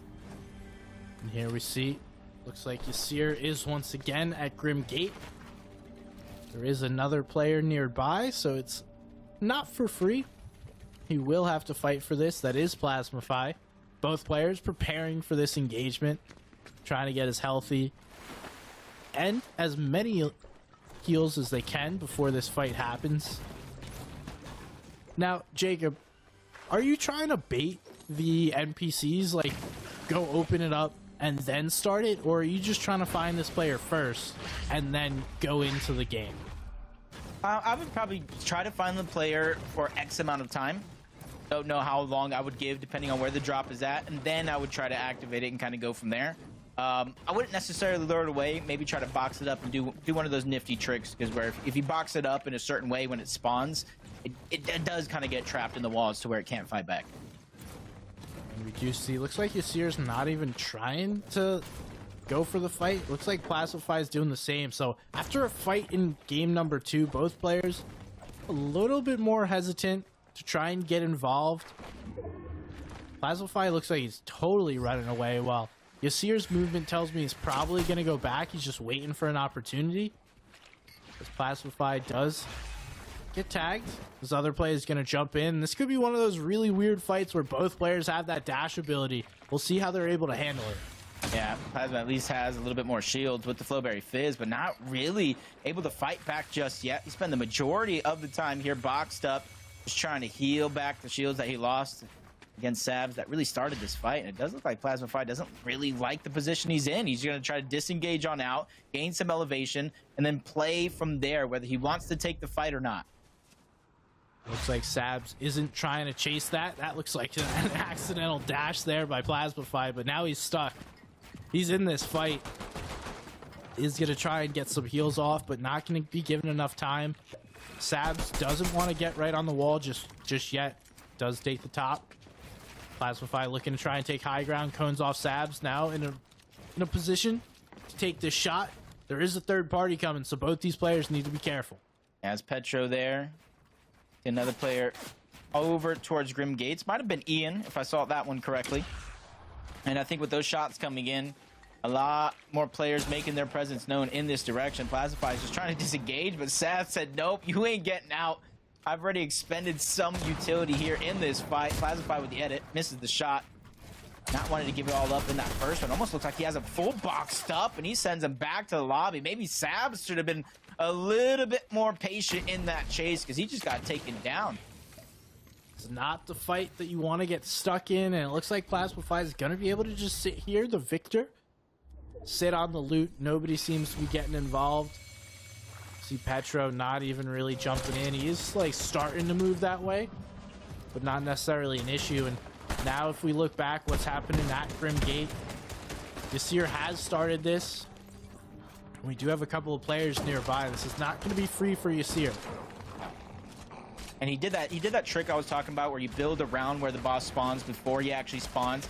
Kind of gets stuck in the wall, so there's really no worry for that boss to really interrupt this fight. Probably see in a few moments. Unless somebody else broke the wall, that would be the only thing to kind of get him out. So Ian is just toying around. You saw him into the distance, close it. Dastro's there as well. Medallion's finally going to go down, I do believe. Just a matter of who's going to be able to grab that one. Looks like Yasir's just going to get on out.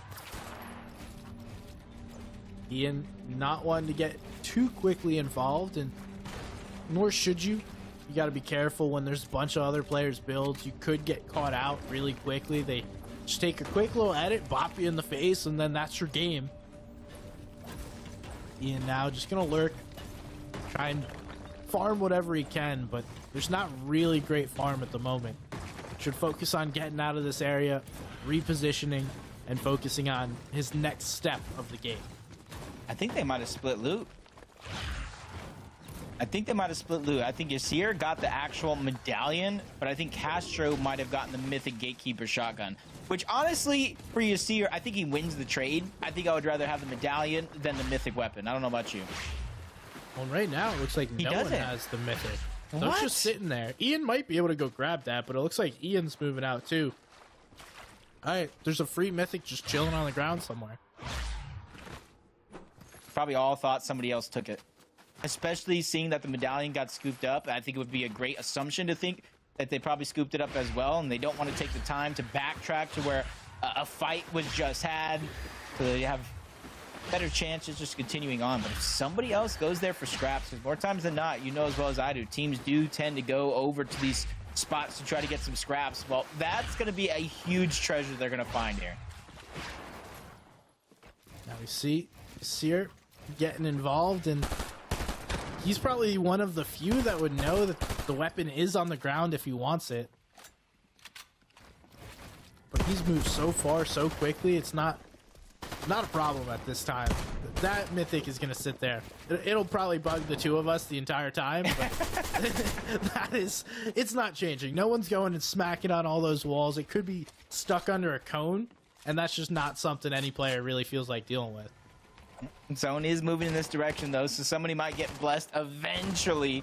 Imagine. But who knows when that's going to be. Sears is still being persistent on these walls. Droney on the other side, trying to back up. They are on the bunker, and it's one of 9 bunkers, which only 6 of them spawn in. And I didn't really see any chains on that bunker, so this might be one of those fights that they're just taking ahead of time, so that way when the bunker does open up, they already have full control.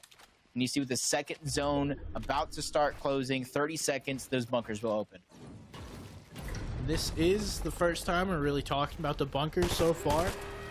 So last season, the vaults were kind of the big piece to be able to get yourself that mod bench. Now this season, the only place you're really finding a mod bench is going to be on the Rift Island, which we've already seen be used, and then in the bunker, which we will see here in a second once Yasir gets in it. Yep. Opens now at 15. You could walk in about 113. Free loot. But then since he's already fighting, I got to ask you, is it also very, very risky for him to even go down there knowing he might not be able to get out? Oh, 100%. There's always a huge risk going down there because while you can place builds behind you, he has built all those brick walls and someone could easily just replace one and then sit behind it, wait for him to walk out unknowingly and take a shot. Although Seer seems to be a type of player that can get himself out of a poor situation, it's still a risk that I would be unwilling to take. I feel like you just described my game yesterday when I went down to the bunker and the team was just waiting in a cone, actually. It was a cone. Oh, nice fight there. Nice dash even with that fight. You're really seeing players really think outside of the box. He closed the distance, landed the shot, and then dashed away to hopefully not take as much damage as Castro fired back. And I love seeing little plays like that, kind of playing with your toe inside of the line, outside of the line to try to get the most out of your shots. Yeah, and we'll see more of that as the season goes on. More and more players will get comfortable using the dashes because right now everyone's still trying to learn how to use them. But once we get late into these seasons, especially towards the end of FNCS, I expect to see some really crazy plays and just like what zone is going to look like and what rotates are going to look like when like 9th zone is right in this area. That's going to be a weird one. And I'm all here for it. I can just imagine now just everybody just zooming, dashing past each other. Flowberry Fizz, you can try to use that one, pick up the full one right after. And he can honestly, I was going to say, he can stay in this position, and then he has that Flowberry Fizz for when he does finally want to rotate on out. Here, finally making his way in towards the bunker. Wish I could see what he's choosing in terms of his modifications. Yeah, we had the ability to see augments for a little bit, and then augments are not a thing. But it would be nice to add that little addition. Seer just farming up what he can. Interesting to choose that Gatekeeper shotgun over the pump. And now we know that is his weapon of choice, in case we were wondering. I feel like as long as I've known and seen Seer play, yeah, I got to agree with that. He's an in-your-face. He's very, very aggressive in your box. Did it over at Fencing Fields. Did it for seasons before FNCS, NA West, combined regions of NA. Needs to be able to find his stride. Right now, it does look like he's actually going to go past. He does have kind of infinite dashes. Yeah, they have to respawn every 10 seconds, but he can continuously reposition himself and make sure when you're caught off on a fight like this, your opponent might not necessarily know where exactly you're coming from because of how many times you dashed around. Yeah, just take a shot, reposition, take another shot, reposition. It's a tough spot to be in, although if he does wind up getting too focused on this one player over here, he could get sniped. We don't really see anyone nearby, but he's still just hanging out. Gonna get some tags. Simply just a Storm Surge play there for Seer. Get a couple of tags, then focus, rotate. Now we see Island going again. Shiesty is appearing to be one of those players going for it again. Ali, who we saw previously going for it, wants this all himself. He knows the island too. Definitely knows the island based on where he broke the ground and then position himself right away. Yeah, where he can either capture it or contest it. Right now he's making some upgrades. I gotta imagine he added the drum mag onto that. Even though it does give you the 4 extra shots with the frenzy, it does slightly increase the reload time as well. It's a trade-off I think everybody's very, very familiar with. And we talked about some of the changes. We talked about the shotguns. The Frenzy has less distance on its actual shot and damage output, which to me, it doesn't really affect how it's actually used because it's kind of an in-your-face weapon. You're not really just taking shots at range. Definitely not. Glown, another player just hanging out on the outskirts. He built the floor this time. Not falling for that one again, but Ali is getting aggressive. He needs to be careful. That's Kings taking him out from behind. Kings is another player we've seen up on this island, so pretty regularly the same characters, the same cast is winding up on this island. Now we're just going to have to see how the action takes place. And hopefully, you know, with the consistent nature of them going up here, they're able to make the micro adjustments needed to just get themselves a little bit further even into each and every one of these games. Psycho sees Swax on the low side, knows somebody ran past there, takes a couple of shots, doesn't want to keep fighting for his time, but he's running out of builds, he's running out of resources while still contesting this capture point. That's the only thing that makes me nervous for now, because if it gets into a full-blown fight or piece control, he will run out exponentially faster than any of his opponents. Let's see who ends up being able to actually grab this loot. My question always is too, like, is it worth it at the end of it? You may have been able to capture it, but is that worth it? Typically, it is.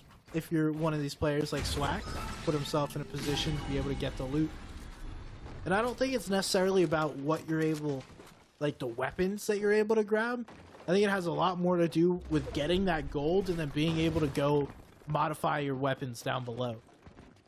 Yeah, or in the off chance that we're in one of those moving zones with the patch-up machine, and act as an extra heal, but you have to have so much knowledge. I've seen a few players really do that in the heal-offs during the last couple of seasons, to where they do find the patch-up machine with the gold, they combine it with their medkits, and they actually have won games before. Might be thinking too far ahead, too far outside of the box, but definitely anything is possible.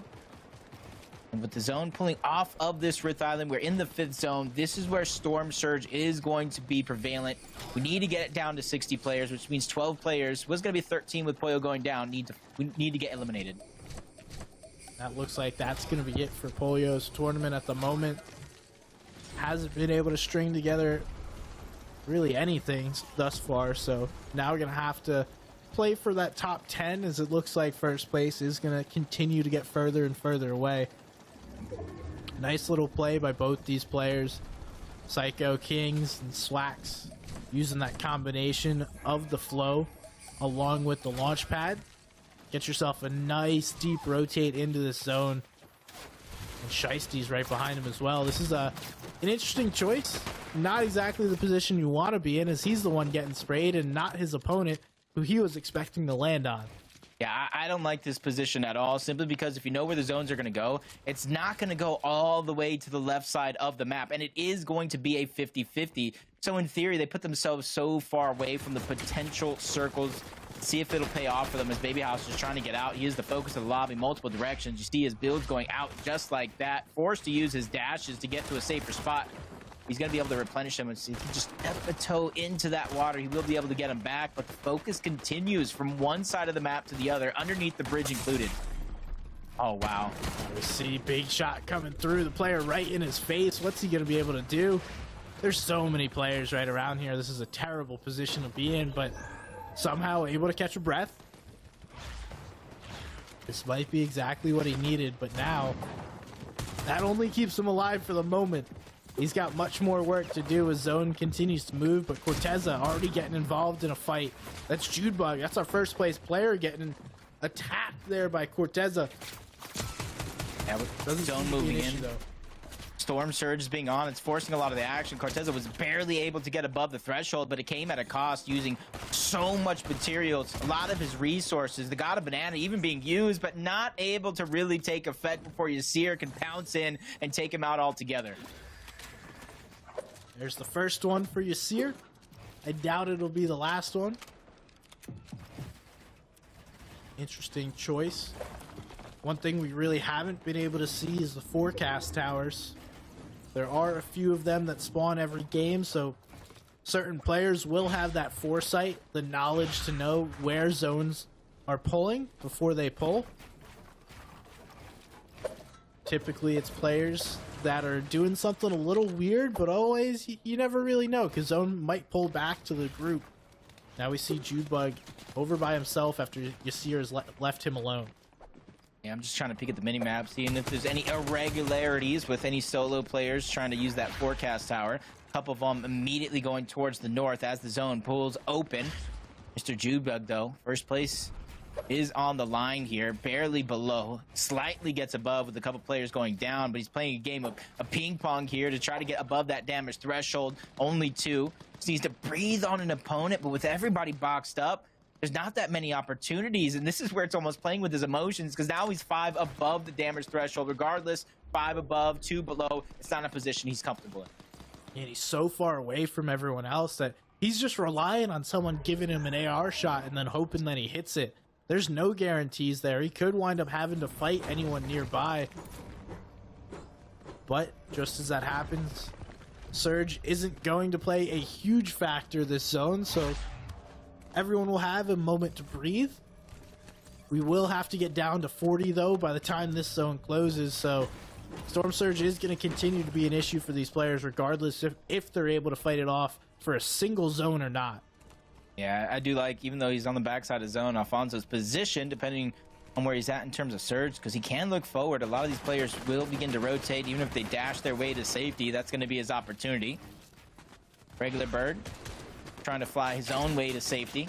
Barely gets himself a crevice just on the edge of the zone. A couple shots go his way. Became a target momentarily by Junebug and Taco, I do believe, but not too much. He's going to be able to survive. No HP to regain on his loadout, so that's going to be one of the more worry things if Storm Surge does begin to activate, because he's barely above that threshold. He was looking for shots there already, doing the right thing.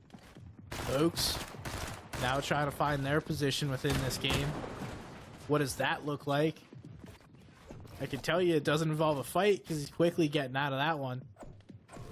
Folks now just going to chill here. Doesn't really need to do anything at the moment. That 99 should hang above, at least for this zone, but definitely not going to be enough for the rest of the game. It's going to be tough. Just having to choose when.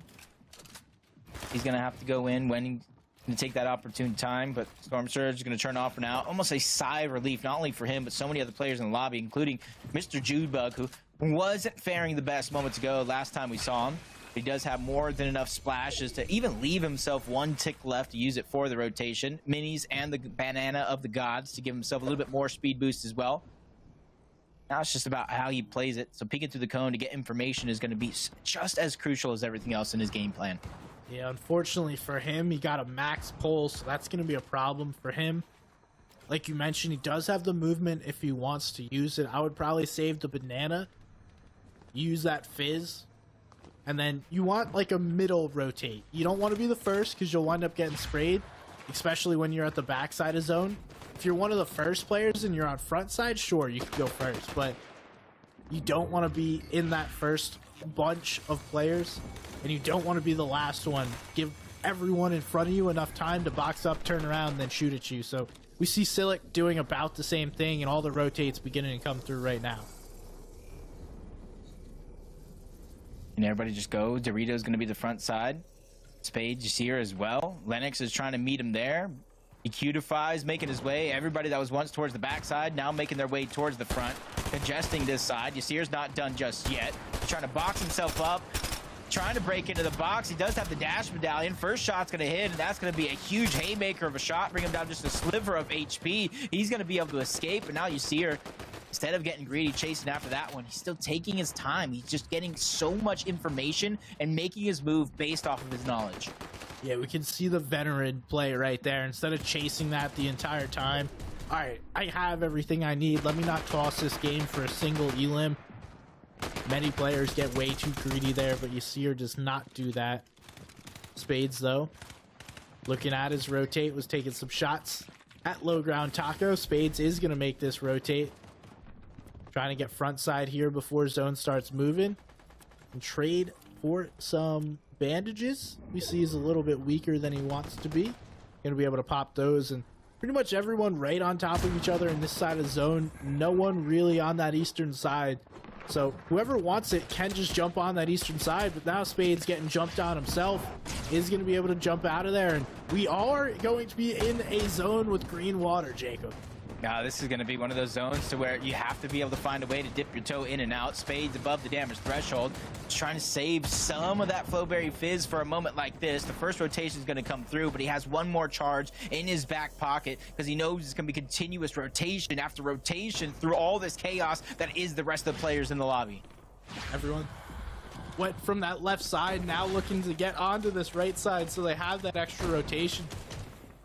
Yasir doesn't need to jump in the water. He has that dash coin. It will continually replenish those, and he seems to be staying ahead of this. But now we see Dorito going from that high ground, deciding to jump down. Don't think that was intentional at the moment.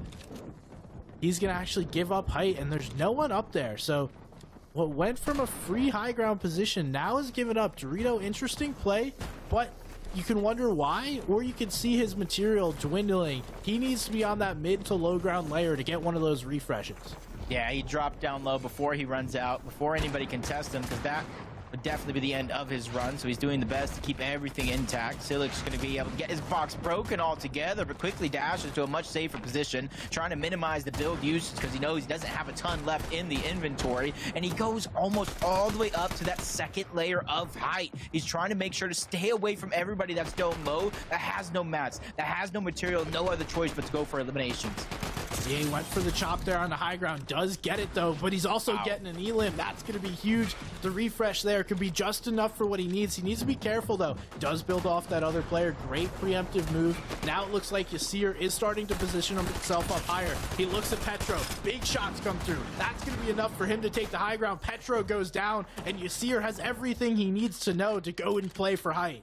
Yeah, with the dash, the medallion, the fizz, and then even being able to save builds because of said medallion, he's going to be in the prime position. Sync's going to be able to try to mimic him, but he's out of build. He needs a refresh just like this. He tries to scrap together as much as he can, but he only gets the little bit of mats. Only 3 left in his inventory as Dorito's trying to do the same thing on the low ground, but forced to reload at the worst moment because he had his opponent such low HP and shield.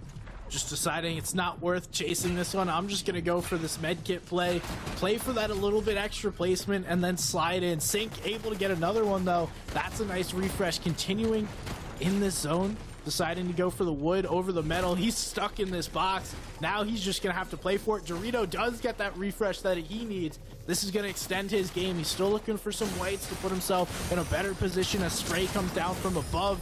And now Ken going again. That's Yasir. The chains of Hades might be OP. He has the dash. He has the dash. He's barely able to get in. He's climbing on the walls. Ken making some magic happen, getting himself into a top 3 scenario. And look at his opponents. They are weak. Ghostified trying to do the same thing, but Ken finally goes down to Cam. No more chain of Hades smashes for you, but it's Cam who's in the driver's seat. Cam in a great spot here. There's no position to play except the high ground. He's looking to take the shots, and that's the only one he needs. One, and give me Ghostify. I'll take that one with a little bit of a flex on the builds afterwards. 6 eliminations for Cam. A big win when it matters most. Talk about an opportunity to move up the leaderboard, and he snatched it. It's exactly what he needed. I mean, we know Cam. We mentioned he could have been one of the top players on controller at many times throughout his career. In fact, he was. Now showing out once again in the PlayStation Cup featuring Fortnite. Now he's going to be one of those guys we're looking at as we kind of accumulate the scores of this game, add it together with the previous 2. This is now going to be the halfway point. Does Cam give himself a shot to control his own destiny? Those are the questions I'm asking myself, similar to Yasir, who actually stayed in that game pretty long before finally going down. Yeah, going down to the chains of Hades by Ken. Ken seems to be the only one using those, and it seems to be working out. And if I do remember correctly, Cam did something similar in the previous PlayStation Cup. He had a low kind of placement the first couple of games and then came roaring back to finish pretty strong. Yeah, we've seen that a few times, particularly with Ken for sure. And I'm just trying to see, is Ken going to do the same thing? Is somebody else going to switch a spot and try to take it away? But with 3 games done, it's very, very telling that we're seeing it's players like Yasir, it's players like Sync, it's players like Judebug that are showing consistency throughout these games. So in the last half of the day, all they have to do is to be able to hold on, but they're going to have to be able to adapt at the same time because it's their opponents. The ones that are lower on the leaderboard, they're going to have to be flexible and adapt to what the scoreboard says. Hey, we'll find out who's able to take over this back half of the tournament. We will take a quick break, but we will see you in a few. Gaming is defined by moments. It is intense. The joy of victory and the thrill of overcoming challenges. Welcome to our home of competitive gaming, where we can all experience exciting esports moments. The final 1v1 of the game here. And celebrate the pros and the rising stars. I do want to see a female in the NCS. Bringing you guides and deep dives. Horizon can go up, but she can't go up fast. And tournaments where the community competes. Wait! No way! Whether you're in a heated match Back Let's go. or watching along at the edge of your seat. A duo taking down a trio. Let's create moments from the games you love. I'll take it. Join us and subscribe to our channel to follow everything esports on PlayStation. PlayStation.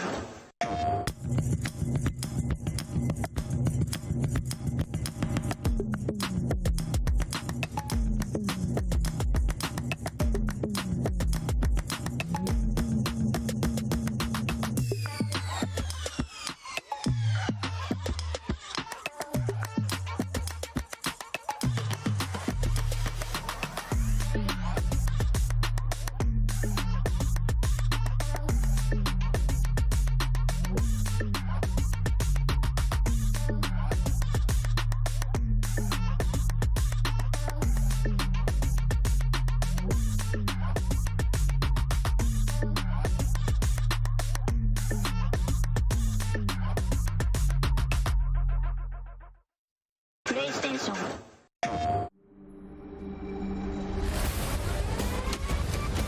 Enlist in the galaxy's elite fighting force. Work together to protect your future.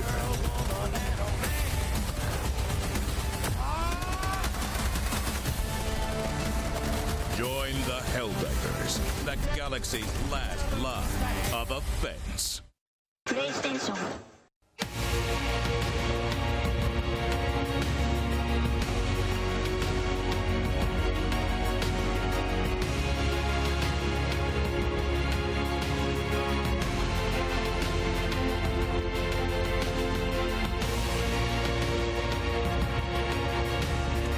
I hope you guys had a nice little break there. Maybe grab some snacks, grab your dinner, and now you're ready for the back half. It is time to see what's going on. I know you guys want to see the standings, so let's take a look where we are sitting after the first half of the game. Currently, Cam won game number 3. This is the game 3 standings. He's able to pick up a big victory royale.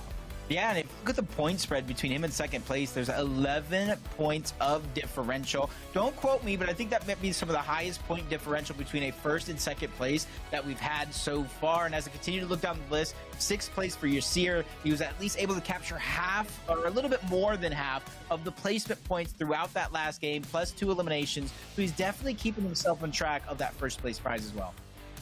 Yeah, that is going to be interesting to see how everyone plays out. We saw Judebug not have the best game so far, but still a decent one. And, you know, when you're struggling a couple of games, that could be it. We just saw the EU Build Cup finish just a few moments ago, about 30-40 minutes ago, and Malibuca took that one, and he had 2 games where he went down fairly early. So we could see the same happen. You could pretty much give up 2 based on what we just saw happen in EU. Yep, I'm just kind of looking at the overall leaderboards. Cam, you were right. You were right. He does sit in first place. Big win for Cam. He can kind of hold on to that, and he's landing over towards the underworld. Wonder how much or how often he's been getting that aspect of Siphon Medallion, and how often it's actually been coming into play for someone like Cam that does tend to get aggressive when he's actually in those fights. Yeah, well, he had 6 eliminations last game, so that is quite a bit. And just looking at the total so far, he has 11 eliminations, and there's no one else with more than 9. So definitely having quite an aggressive game for Cam, and it's no wonder. He's getting the underworld by himself pretty much. There is one other player, but it seems that Cam has been the one walking away with the medallion every game. Yeah, I saw him with the Harbinger Mythic in that last game, so you got to imagine it to be true. Somebody did land towards the north of the underworld and even towards the west, but they don't really have their focus on the actual POI. And this is kind of how I feel like a lot of the medallion housed POIs have been to kind of start some of these games off. Very, very slow, loot up, get your material, get your shields, and then you can backtrack. And this is where it's going to get a little dangerous for someone like Yasir, because he's able to catch off a little bit of a 1v1. You can dash around with the Thunderbolt of Zeus, try to keep yourself mobile while dealing that damage. Yeah, players that land here constantly know to jump into this green water to get that dash back, to get it over and over again. And Vila's already picked up 2 eliminations, so one of the top console players historically, now having another great game. He's been slow this tournament. He's going to continue to do well and looks like he's getting aggressive. Yeah, just kind of keeping his position unknown, constantly bobbing and weaving, moving around. Nobody really making it a focus to challenge the god for the medallion just yet. It's something that we saw in that last game as well. It did take some time for things to ramp up. Oh, he picked up a gold sniper right out of that chest. Still bouncing around for the god chest as well. Just like I said, just making sure a lot of the players here at every POI that does have the medallions. If you challenge it too early, you just kind of make yourself like a watchtower where everybody knows exactly what's going on. They know how to deal with you. But right now, he's going to box it up just like we saw Yasir do in that last game. Typically, it will spawn in the wall, which kind of gives you free shots at it. See, Yasir's actually having to deal with another player, so not going to be able to contest this right away. And this is a fairly, not new strategy, but something different than what we saw. Bilo putting down all these builds right away to make sure that he's in a position safe before a player walks over. Now already taking out the wolves. And then just like you talked about last game, Cerberus will spawn right in the middle of those builds and put them in a good spot. Oh, just don't edit it wrong. Yep. He edited it a little wrong, but not too much of a worry because he does have it boxed up. And if you look right now, there's really nobody in the vicinity to try to challenge us other than one player. And that player is going to be Yasir, somebody who loves to take control of it. But not in this game. He's had it for the past couple games, but now it's Bylaw's chance to go ahead and get one of the most overpowered medallions and weapons in the game to see what he can do with it. And now we see that Sniper, that was just being held as a little assist when it comes to taking down Cerberus. Violet not actually interested in holding that.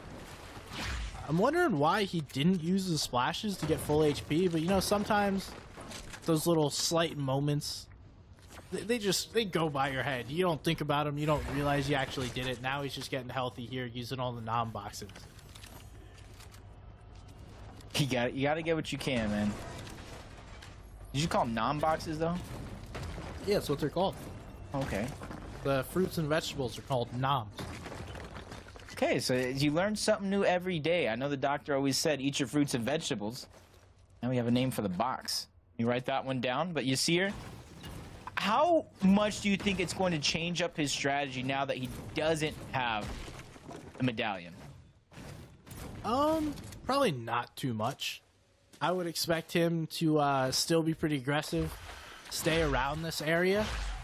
He's going to be one that wants to play with the dashes, so he's going to try and keep that as long as he can. You see Swayze picking up this elim, but yeah, you see he's someone that's going to live in that area as long as he can. He may even wind up trying to fight Byla, because the one thing that we know about Yasir is he's aggressive, and we know that Byla is going to appear on the map the entire time because he has the coin. So that could be a potential to get stalked by a player like Yasir and just wait for an opportunity until you make a mistake. I mean, something that did happen in our second game where Yasir did go after Plasmafy, who did have it, as the Oxy goes down earlier than he would hope. He was actually moving his way up those leaderboards, so unfortunate for him in the fourth game that he is going to go down. But Sway still knows there's at least two other players in this distance that he has to watch out for. This is why you see him taking those peanut butter edits, just trying to bide for his time, not just rush into the box thinking no one's there. Oh, Down goes Sway. that wasn't my fault, right? No, definitely not. Okay. He can't hear you. You're not playing the game.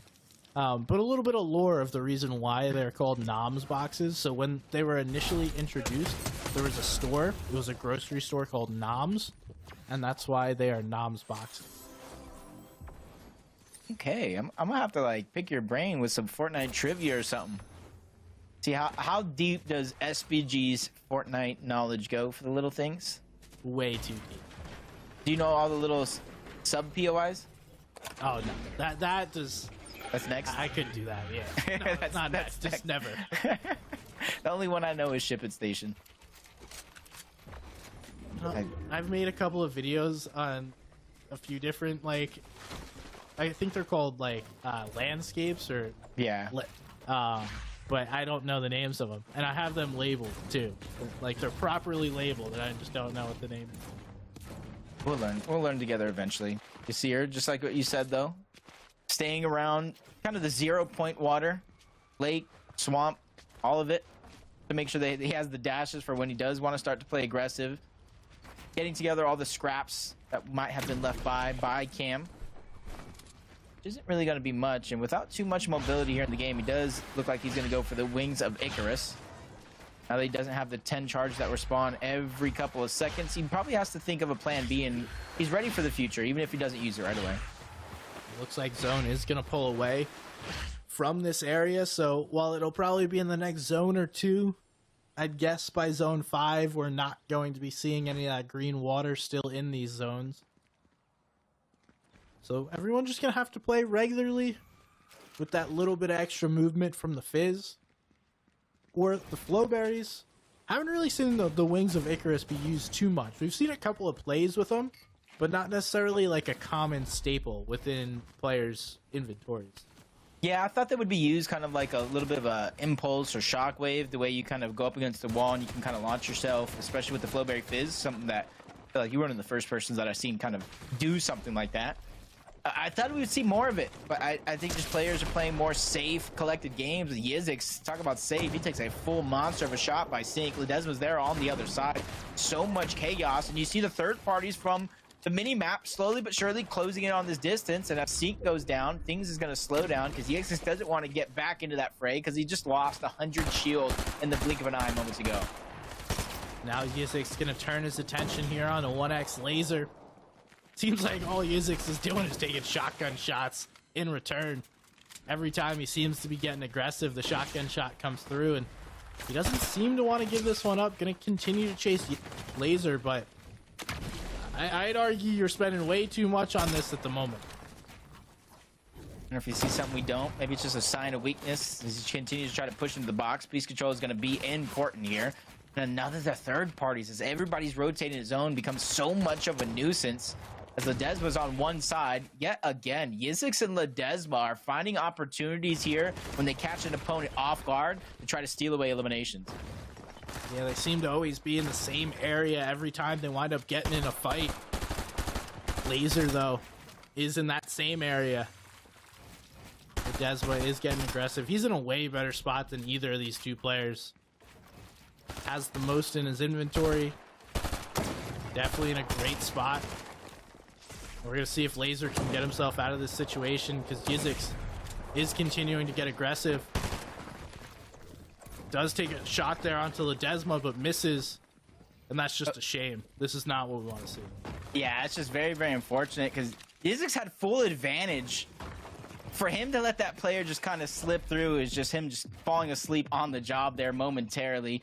Well-placed burst, a well-placed shotgun shot. Probably would have taken him down, but Laser able to survive everything that was just thrown at him and more. It's just unfortunate he's down on resources, down on heals. So even though it does look like he might try to backtrack, try to get together some scraps, he's going to have to really dig deep to make something of the rest of this game.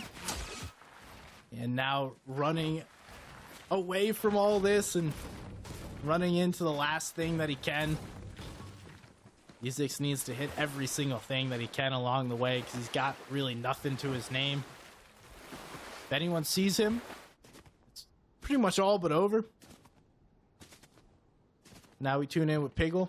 Piggle's been having a pretty good tournament so far, or at least a good first game. Let me double check to see how he's done in the next couple. He is in 12th going into this game, so second place in game number 1 and then a 50th and 65th. So not exactly continuing to have a good game. Yeah, the rest of the days are truly going to impact where Piggle actually places on the leaderboard.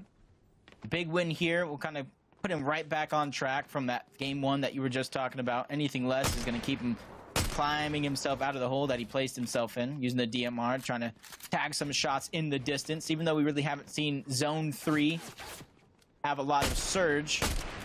Usually these earlier zones that really dictates how hard you have to try in zones 5, 6, and 7 in order to get that surge when it does finally activate.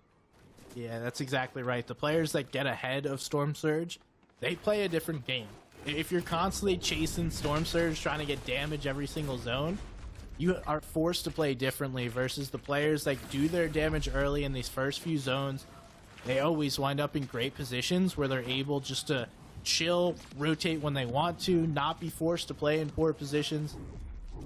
Nonetheless, Ali is climbing up this mountain. He's trying to get to a position where he's going to be able to hit that launch pad, because we've seen so many players already start to post up around this area. Ali does get shot at. Surprised that's the first time. There's so many players around him, but everyone's just going to let him walk through, and now he's going to move on in a different direction. But I know there's another launch pad if he keeps going south. Don't know if that's what he's going to go for. Just rotate in, give up the idea of hitting a launch. Hey, realistically, that's about like 37 seconds before zone closes in. He does have an empty slot. Materials, I would say he's decently well off, especially compared to some other players here in this lobby. So I would hope he's continuing to go south, because I do believe that's the less congested side of the zone as of now. But you can see Rift Island on the other side already being contested right out of the gates and captured even. It's more than halfway as we tune in. Does look like Yasir is going to come in to try and fight this. Yuomi having a tough time. He's just going to hold his wall for the moment. Yasir is going to try to start taking all these pieces, putting in the work to get as many pieces around this player as possible. But Yuomi doing a good job, just playing patiently, not doing too much. And now, unfortunately, it's just a stalemate. Neither player is going to be able to get the island, and that helps nobody. At this stage in the game, at least not just yet. Yomi's just being persistent. Ooh. And with Yasir going down, I heard the window of opportunity open for players to finally catch up on that leaderboard. This is the first game after the halfway point. So it's very, very impeccable. You get yourself on the right track, start to get that confidence being built and momentum on your side. Now, even though he won the first one, Yuomi's still having to deal with another player coming right in here, trying to take this fight. That is Nulish. He is going to try and get involved, and he's forced the player off for the moment. Looks like Nulish is going to take what he wants and run away from here. Now Yuomi going back. He will be able to capture that.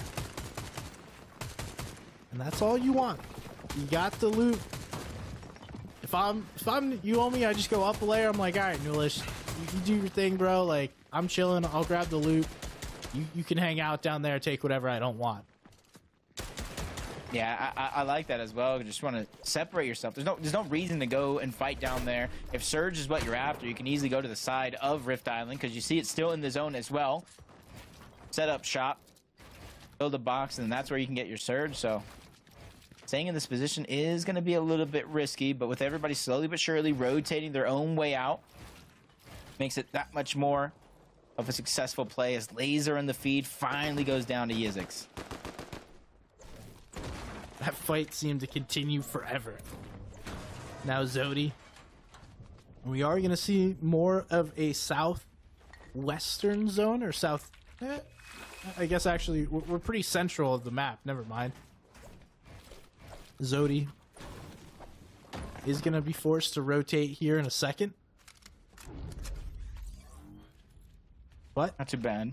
yeah, nothing really going on. Yeah, just waiting for those rifts to be used. Maybe they even climb back up to the island if all the rifts get used in that specific area. But he's speaking to the cone. Solo made me. Goes down. Spooky Zodi.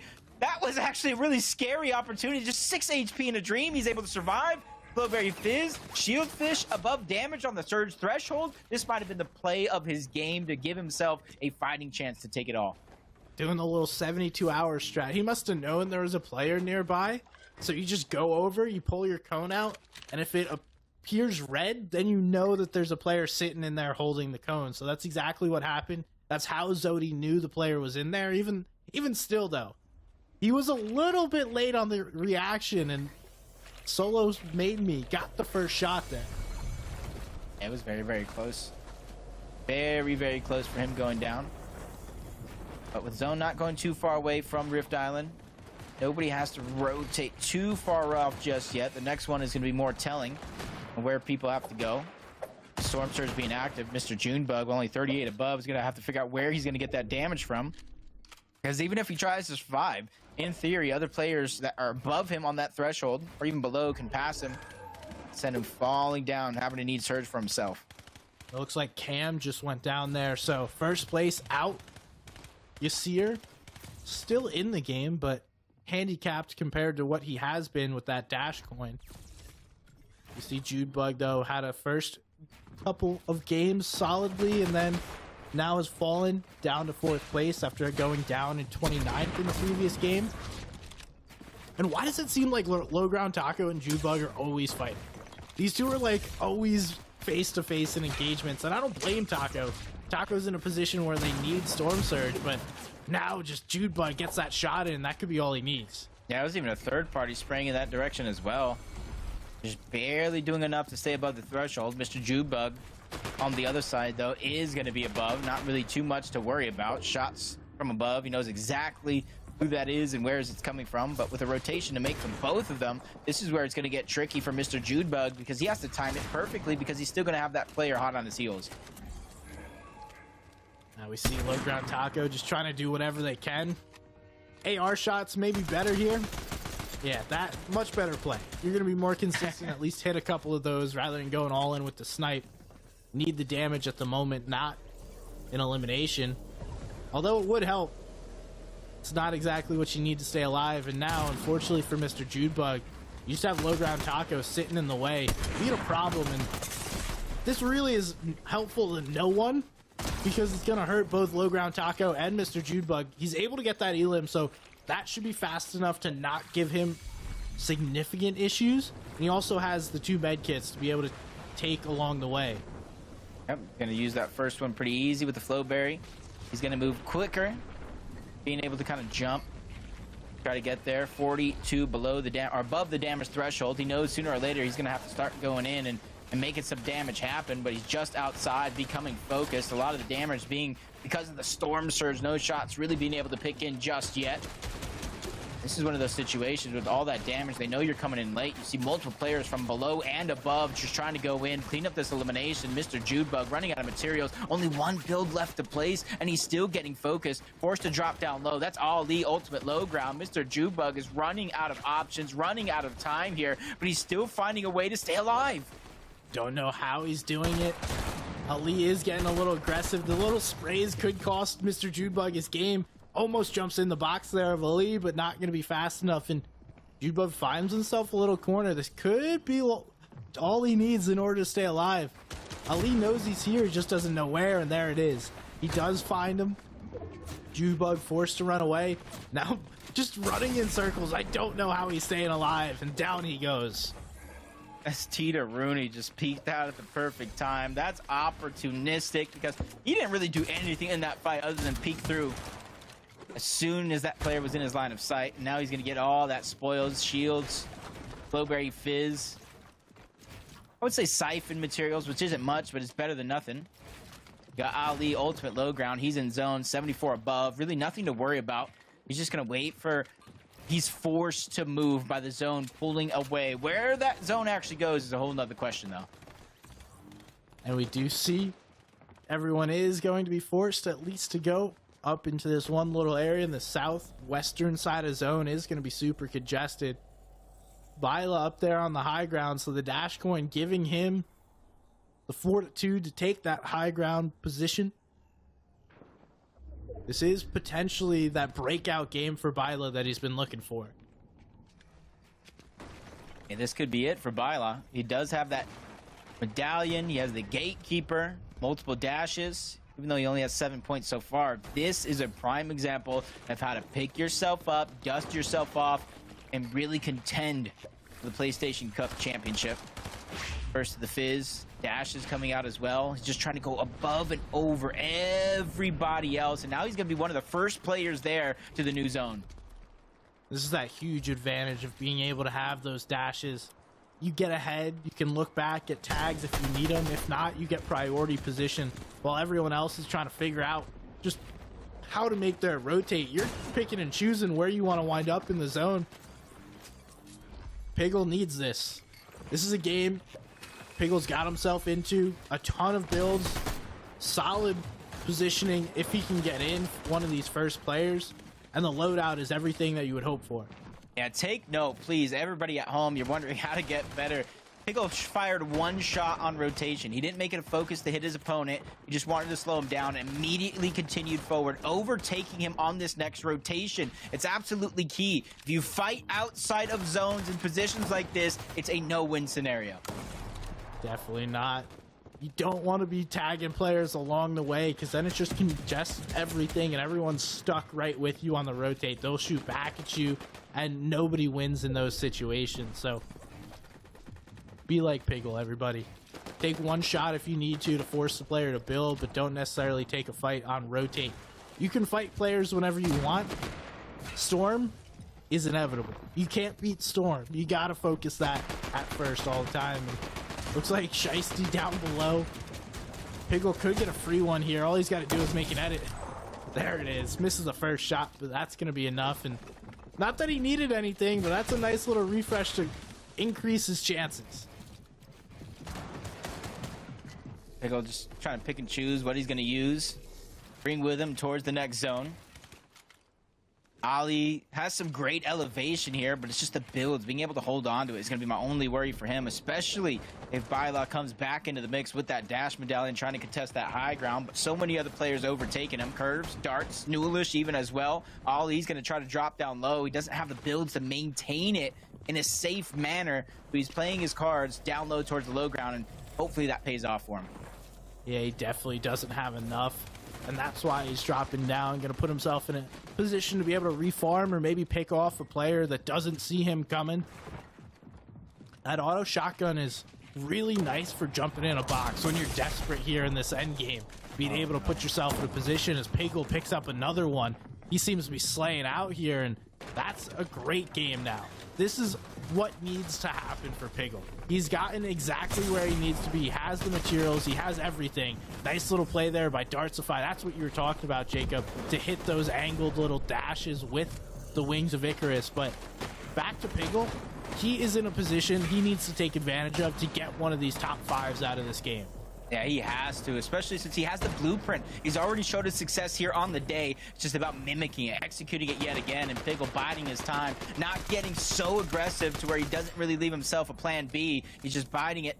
Another player, that's Ken, going to build up in front of him. Swaxy still has the high ground, so multiple players threatening a game just like this as they're trying to force them down into one another. Osid is going to be the focus for now, but only for a few seconds.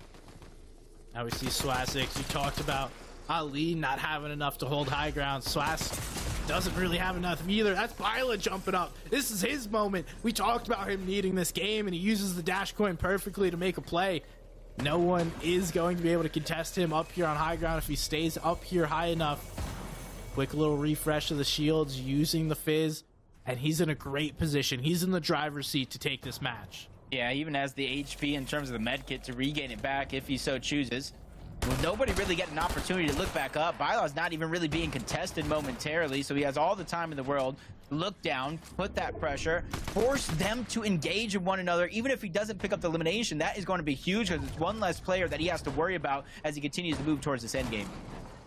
Now he just needs to make sure he keeps shooting, forcing those players to use the materials down below. Even if he doesn't get much damage, the less mats they have, the less they'll be able to protect themselves and the more they're forced to fight. We see Byla is looking back in Storm, so almost getting ready to play for the heal off, pinging those mats, pinging what's back there. Doesn't necessarily need anything at the moment, and Piggle's still just thriving in this game. Has picked up another elimination. He is poised. This is exactly what we asked for out of him. Yep, at least half of the placement points already being picked in. Yomi's going to go down. Piggle still straddling the side of the zone, but staying ahead of it all simultaneously. One player is going to be there, phases into the box. Piggle takes a big shot. He's going to go down altogether. Top 5 scenario. That's where it's going to end. Ken's now next on the list. He forces another player down, but without very many builds left, everybody's going to come falling down with a top 3. See Byla starting to drop layers here. He wants to get involved, not leave this game. This may be the first one that goes to heal off if he doesn't drop all the way down. As I say that, he accidentally takes a bunch of fall damage. He lost it just a second too fast. Ken goes up, and down he goes back as Byla sends him back to the lobby.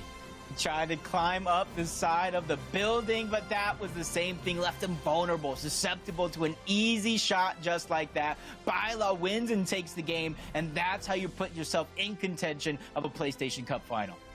Oh, we asked for it, and he delivered. Byla doing exactly what he needed to that game. We know that he has it in him. He's one of the FNCS champions that have made it into this lobby, and that's the highest of caliber, winning with Peter back in the day. And we know he's won plenty of console tournaments. He is the console king back in the day, and now coming to show out once again with this PlayStation Cup. That's huge, because I think he started the game with about maybe 7 points, maybe 6, something like that. So now he's boosted up. He's gotten 30 alone for the actual win, and then you kind of times it by 2 how many eliminations he was actually able to get. So huge moments for Byla, because that's a confidence builder. Now he believes he can do it. That's a momentum shift. Now anybody contesting has to watch out for him. This tournament has been tossed on its side for sure. I'm interested to see how the leaderboard turns out after that. We saw the big game from him. Ken still staying up there on the leaderboard. We know Ken has been having a pretty good tournament so far. So just all these players. I mean, it's been a solid back and forth. We saw another good game from Piggle, another player delivering after we asked for it. Yeah, and you kind of said it. We saw Cam go down. We saw Yasir go down. We saw Mr. Junebug in rough spots. So consistency really is going to reign supreme after all these games, but you're seeing who is pushing themselves ahead of the pack. Cam, Piggle, Yasir. Now let's throw Byla on that list as well. And these are the contenders I'm looking out for to close out the day. And now it's time. We've gotten through 4 games. We see the leaderboard for game number 4. Byla taking that 40-point victory royale. Expected nothing less from him, and maybe all you can ask for is a couple more elims, but you know what? You can't really ask for anything more than taking the victory royale. Yeah, played it so perfect from the start at Grim Gates all the way to the end. Piggle still putting up a top 6 on that leaderboard, 27 points, even getting more than 5th and 4th place ahead of him. So Chill trying to keep himself in contention as well. Just trying to look, see where Cam went down at. Where do you see her? We know they both went down early, but how many points did they actually grab? Yeah, I'm trying to find Cam here to see where he's at. He is down there. He actually fell in 69th, so way down the leaderboard, not where he wants to be. Yasir falls in 75th, so both players only getting 1 point out of this game. And this overall standings, the overall leaderboard, they will definitely be shaken up. No, it's definitely one of those things that 2 games left. Game 5 and Game 6, that's all that's left on the docket, to where you have to put everything on the line. You cannot say, hey, I should have done this, I could have done that, shoulda, woulda, coulda, but didn't. You cannot leave any regrets or any mistakes on the table. No, you cannot. And we see both players, Cam and Yasir, right there on this page. Sync, another player that has had a pretty good tournament, falling a little earlier than he wanted. He was going into that game, he was an 8th. So after this game, I wouldn't expect him to be inside that top 10. Interesting to see these last 2 games. Not much room to navigate for these players as it comes down to a final couple of matches. Yeah, so do you think anything is going to change when it comes to these drop spots? Anything in the mid game, end game? Or do you think the players are going to play how they've been playing up until this point and really putting it all in themselves, like all that confidence and really betting on themselves? If I'm Yasir, I think you have to play for the dash medallion, because you saw what you were able to do when you got it, and now Byla just comes in, he bullies you out, then you're forced to play a little bit differently, and then you run into issues. So do what works for you, right? I guess that's the majority of what I'm trying to say. You've seen what works for you, so play that way and put yourself in that same position. Okay, I do like that. I do like that, because that is how Yasir has won PlayStation Cups in the past. You know, contesting fencing field, there was a medallion over there as well, but he was able to win the actual medallion, get control of the weapon, get control of the medallion of the past that got you shields, that got you a little bit more safety and comfortability. So I got to agree with you. I think Yasir at least needs to make a claim for it, because throughout the beginning of that last game, we saw him kind of land towards Grim Gates, loot the outskirts, but he never really turned back until after the medallion was gone. I want to see him at the very minimum contest it, shoot some shots in that direction. Don't let it go as free as you did in that last game. Yeah, so I'm going to ask you right back. Do you think if you're Byla, you go and land there right again, right? Like, you don't try and change anything? There's no reason not to. Because Baila, if you look at the games he played before, that last one that he won, around 7 points. 7 points. Absolutely nothing there for your efforts. So at least he's given himself a fighting chance, even if he does contest Grim Gates and go down off spawn. Yeah, he pretty much got all of his points within that one game. So he moved himself up to 14th with pretty much a single match. And I mean, he's still less than half of first place, but you win one more out of these two, that's an easy top 10, probably a top 5. Gotta agree with it. And now we're getting it right out of the gates as well. Yasir, gotta imagine some of those other players in the minimap dropping to be right nearby. I just want to see who gets that god chest in the middle, because that's really going to set the tone in a drop like this. Yeah, it pretty much is all for landing that top chest. Looks like there is going to be 3, maybe a 4th, maybe a 5th come in. Here's a really good drop. We're going to see if anyone tries to 50-50 him for it, though. Oh, he's baiting it. Trying to get him to pick it up. Oh no, Reciprocal fell for the bait. Great plays by Yasir. Just gets the first couple of pickaxes, makes his opponent panic, and then gets all the weapon pickups. That's incredible. And I would guess that that was exactly what Baila had last time as he takes out Petro. So now it's the 2 big players landing at this POI. We see Yasir going immediately for the shield. Baila not going to be able to get that top chest, but still able to get an elimination early. And now it's up to him to take out Yasir, who seems to just be getting healthier and healthier. He's climbing up, going to get more of these barrels. And that's going to put him in a position where I would not want to fight. Or I wouldn't want to fight him, I should say. I mean, I wouldn't want to fight. No, for me, you had the sentence right. I would have been all off, probably on the yacht, hiding underneath along with Midas or something. I don't know. But I do like how Baila is showing the confidence that he hasn't disengaged. He already has the elimination. You spoke about that. But he hasn't disengaged off of this position yet. And I think both for Yasir and Baila, it's a must for them to be able to hold their footing here around it and not let it go for free. If you give it up eventually, that's fine. But not for free. Now we'll wait to see what these players decide to do, because ultimately we can talk all we want. These players are going to be the ones that ultimately make these decisions. I do think Baila is going to be a little less likely to want to fight anything at the moment. Just because, you know, you got that good game under your belt. You don't immediately want to throw it away just because you had one. That almost makes you wonder, is he looking for the barrels that were already taken? I mean, that's the same area right there. Yeah, exactly. Because we saw Yasir already scramble through, get all the barrels, which allowed him to save the minis that he picked up initially and the 2 different big pots, and he's full shield. On the other side, Baila's just been running around looking for those barrels, but I think Yasir kind of grabbed most of them, forcing Baila to use that secondary Flowberry Fizz seconds ago. Both players strengthening up, trying to get ready for this fight. Were you about to ask a question, Jacob? I'm just kind of like watching, seeing that neither one of them are really making a claim for the actual challenge of the god, other than Yasir. He's the one that's built on it. He's closest to it. So we'll probably look back later on to see who's actually going to get control of that one, because Aoxy's under pressure right now. We went down so early in that last game, and he's been faring well up until that moment. So this game, top 5, top 8 is going to be a must for Aoxy if he wants to stay in contention. See, there is another third party coming in as well, so Aoxy's gonna need to close this fight sooner rather than later, or just chill down here on low ground.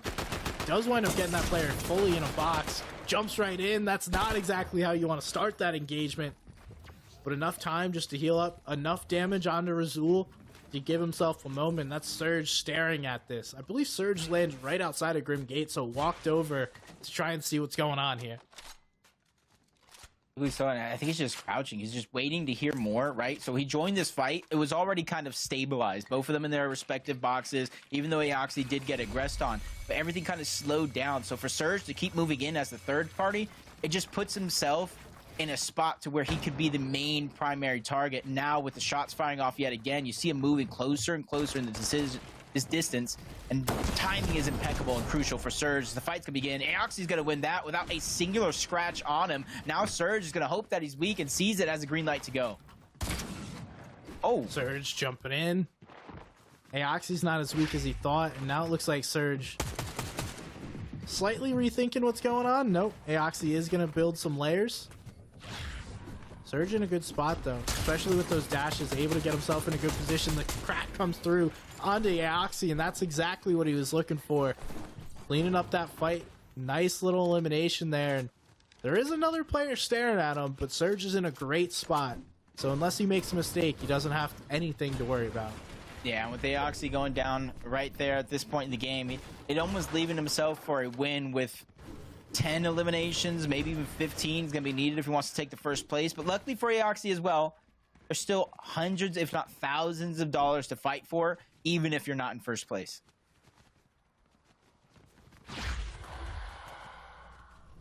Slowly waiting. Uses his last dash. Would have liked to see him save that, but I guess Zone is going to pull that way, so he's going to be able to get more of them. You see Ken playing around the same area. Oh, it's his weapon of choice. There's the chains. You know what? Just collect them all. The Zeus. Where's the wings of Icarus? Come on, Ken. If anybody can make it happen, it's you. Cam's going to get aspect of Siphon. I'm actually curious to see if he's going to take the Harbinger SMG, because I feel like I would rather take his Purple Warforged over the Mythic Harbinger. I don't know about yourself. I'm trying to think. Yes, I think overall it's just going to be a better weapon, because you don't have that really medium range damage that you're going to get with the AR. And I think that's why Cam is deciding to do what he just did.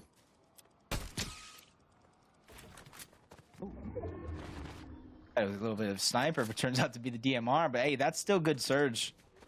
We've seen players be below or above by 8. 8. Which is absolutely nothing. Nowhere to feel confident. For Piggle, does look like he's boxed up near this forecast tower. This could be huge for Piggle if he can actually claim this forecast tower. We haven't seen a ton of it so far, but we know players had to have been claiming them throughout the course of the games. But for Piggle and his position on the leaderboard, this could be the difference maker in Game 5. Yeah, we could see he's really making a charge, trying to put himself in a spot to be able to take over this tournament. And luckily for Piggle, if he's able to get this forecast tower, that should be a huge advantage. And he's one of the few players we're seeing use that DMR multiple games in a row. We tuned in last game and he had the DMR, so definitely a clear plan to be picking this up. One of the few players that I've seen try and use this loadout, and I respect it. It's a good move. How about this loadout instead of a DMR, a sniper? Ah, I wish he would have kept it just a little bit longer. But hey, he's making that right decision. Probably checking the modifications on each of those DMRs. We didn't know they were both green. He picked one up, dropped it for the other one. He's probably looking for something with the scope for distance, and then maybe something for the recoil. But I would guess. You know, with the green one, you're only going to get one attachment on that. So, unfortunately for him, not really going to be able to do too much. Nice move, though. Spend your gold. Now Dartsify showing off how you can use the wings of Icarus. Not simply just the right click or left click or right trigger or left trigger, depending on what you're playing on. It's nice, but also I don't know that it's worth holding. Okay. Yeah, I'm on that same boat. I haven't really seen anything from the wing, even as a rotational tool, just because it's too easy to get. You're not moving at a high rate of speed. It's too easy to get tagged up, and then while you're falling down, you get beamed yet again. It's just too risky for what it does provide. But it is good to see how we've been seeing it utilized, though, with the tricks that we saw at the beginning of the season. Yeah, I think it's one of the most balanced rotational items that we've had. So I'm a huge fan of like items like that. They're not destructive. They do actually provide some great rotational advantages. Piggle gets tagged a couple of times. It's not where he wants to be, nor what he was expecting. I mean, you're chilling in a bush, but that player may have a thermal scope. That's something we haven't seen a ton of, is the thermal scope. So If you're sitting in a bush this season and a player has a thermal scope, you're kind of just sitting by yourself waiting to get shot at. Glad to see he was able to kind of like heal himself up, even though he can use the flopper. Make sure he's not easily one-shottable. I did see Byla on the feed pick up a nice elimination. Even without the medallion, you can see that he's still figuring out a way to make things work. But with the way the zone is at right now, I don't see too much movement coming out of either Curve or Piggle. They already have two great positions with a good amount of elevation, and since they are center zone, there's going to be a lot of players rotating by where they can get surge from. And it's interesting to see that after a couple of games of no one really using the DMR, we've now seen 3 separate players this game pick it up. So I think it's just showing the value of this item and the versatility of loadouts within this season. Most seasons in the past, players have kind of all had the same loadout. This season, I feel like it's balanced. You talked about the shotguns. You could use anyone. The ARs, the SMGs, you can kind of use whatever. Granted, I still think the Burst and Warforged are kind of the best 2 overall. But the DMR definitely being worthwhile of a pickup. Yeah, at very minimum, especially, you know, you can think about solos, you can think about duos, it's something that you might carry around, and I think you said it in another game as well, but once you get to like 5th, 6th zone, then you can drop it out, you can switch it out, you can pick up the Thunderburst, you can pick up the Warforged, you pick up literally anything other than that, so that way you can kind of play the games in their phases and the situations in which they are. And that's why I think Piggle is feeling confident with the DMR, because he does have that blue frenzy if it does end up a close range battle just like this. I think that starts our Daxon on the other side. Piggle just wiggling around, not wanting to give up his position, not wanting to give up an easy fight either. Spending every single time he moves forward his builds to build a box for safety. The Daxton just going to disengage there. Piggle's going to be able to do whatever he wants here. If I'm Piggle, I'm probably trying to find some minis or some kind of scraps just to help me out. Now he's going to look below. There used to be a vault down below last season that you could go down into. This season, the vaults still are there, but they're definitely not as plentiful with loot as they used to be. Yeah, it's like they took their loot, moved it around the map, but it's still definitely worth, especially for a spot like Reckless Railway where you're not banking on just the vault. Plenty of loot all the way around. It's just a matter of you get contested or not. While everybody continues to move forward, trying to find their positioning in which they want, Rift Island will appear, and I do believe that might be Yasir all the way down low towards the bottom of Rift Island already, something that we've seen continuous throughout each and every one of these games. That is Yasir down below, taking some shots already. We can see he has the Mythic. It's Yolando. He's building that, like, typically players just build a 4x4. He's building a 30x30. Needs to go up a couple of layers though to make sure he can claim the loot.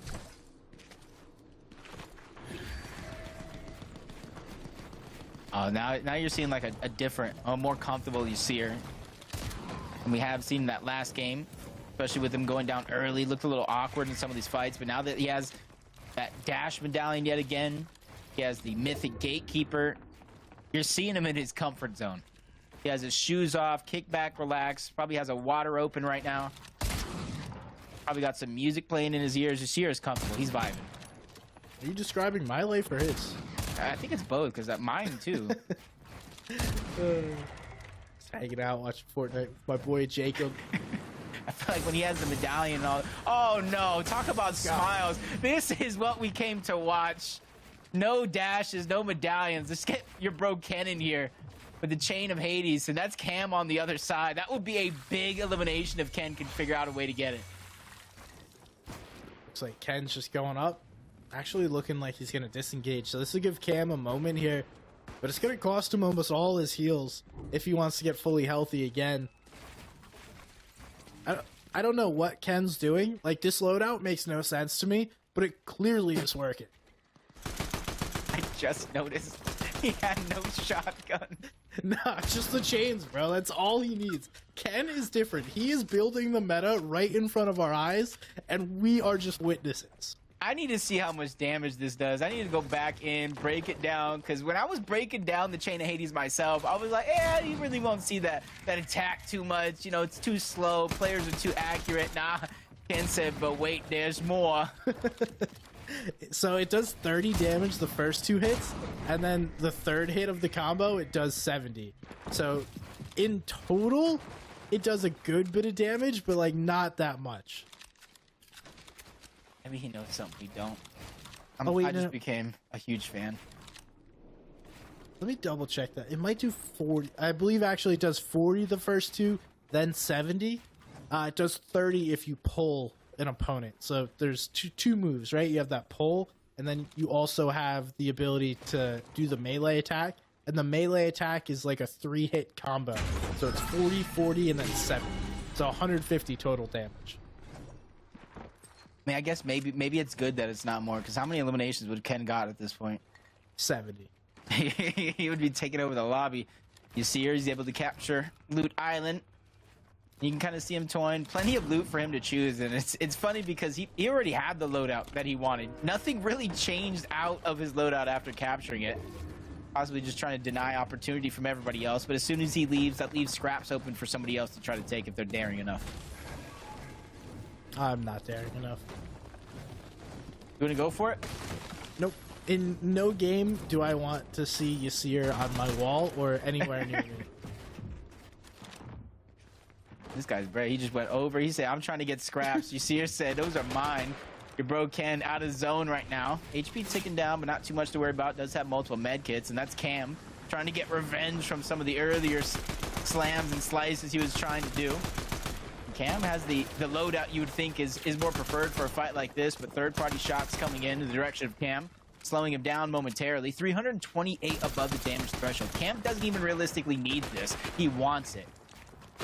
Well, he may have realized that this player doesn't have a shotgun. Like, Cam has been here long enough right next to Ken to know if he's actually taken any shotgun shots against him, and probably realized that it hasn't happened. Nonetheless, Sabs comes in and just says, hey, Cam, I know you wanted this fight. I'm going to totally ruin this entire game for you, and then I'm going to run away, and you will get nothing and like it. Now Cam's like, oh, now Cam needs an elimination. 74 points. He's in such good position on the leaderboard for something like that to happen. One of the med kits already coming out for Cam. Can't continue his journey forward without it. But luckily, he does have Rift Island. He has rifts at the bottom, jump pads, plenty of options in terms of mobility to try to make it there safely. Oh, double AR. We still don't need a shotgun.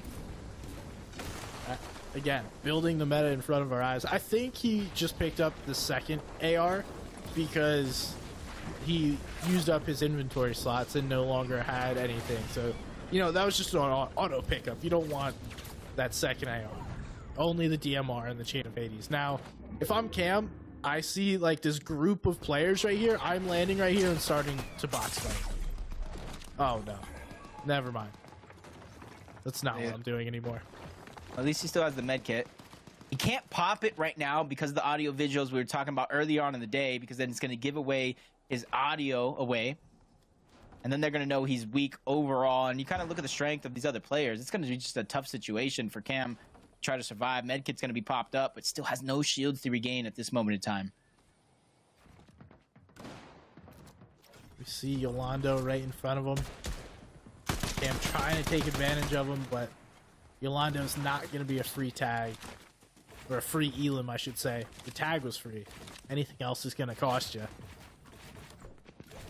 He is going to look like that's enough damage to say, hey, I'm getting in on this fight. Little daring. Big shot, though, to start this engagement. Cam showing why he's one of the top controller players in this region. Has to close this out, though, as he's got nothing left. This is his only chance, really. They're in the center of the zone for now. Not too many players willing to contest them. And he's finally going to be able to pick that one up. One of the stray bullets make his way through. And even though it wasn't a ton of builds, the overall loadout in which he was able to pick up is huge from where he was just at seconds ago. Talk about getting gifted. Oh my goodness. Cam went from being in a terrible spot to being stacked and in a chance to win this game. Zone pulled right on top of him while he was fighting that player. Just got a bunch of builds and literally the best loadout as far as heals that you could ask for, getting a refresh at this stage in the game. Trying to break down Pickle momentarily. He has some corn, he has some fish, looking like he might have a chance to make up some sushi of some sort. 211 damage above the threshold as well. It's not the worst spot for Pickle to be in, but it's definitely not the best, especially with max pull. He is one of few players that got the farthest pull in this lobby on this zone. So it's going to be very, very treacherous for him to try to maneuver around while maintaining his current material and build count.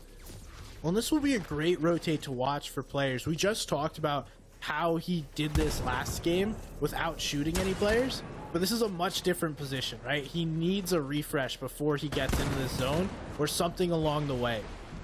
But now we just saw what happened. He was a little too aggressive, got a little bit greedy, winds up being one of the later players on this rotate, and now is forced to spend a ton, get nothing out of it, and still have to continue making this rotation. Oh, and then he even slides next to another player. Didn't know he was there, got distracted by getting tagged off on the side, and he actually goes down altogether. All that effort out the wayside as Yasir finds the front side of the zone. You know what? I'm going to make a bold statement. Maybe not as bold, but I think Yasir has a forecast tower. I would guess based on where he was. He has a forecast tower. Ding, ding, ding, you are a winner.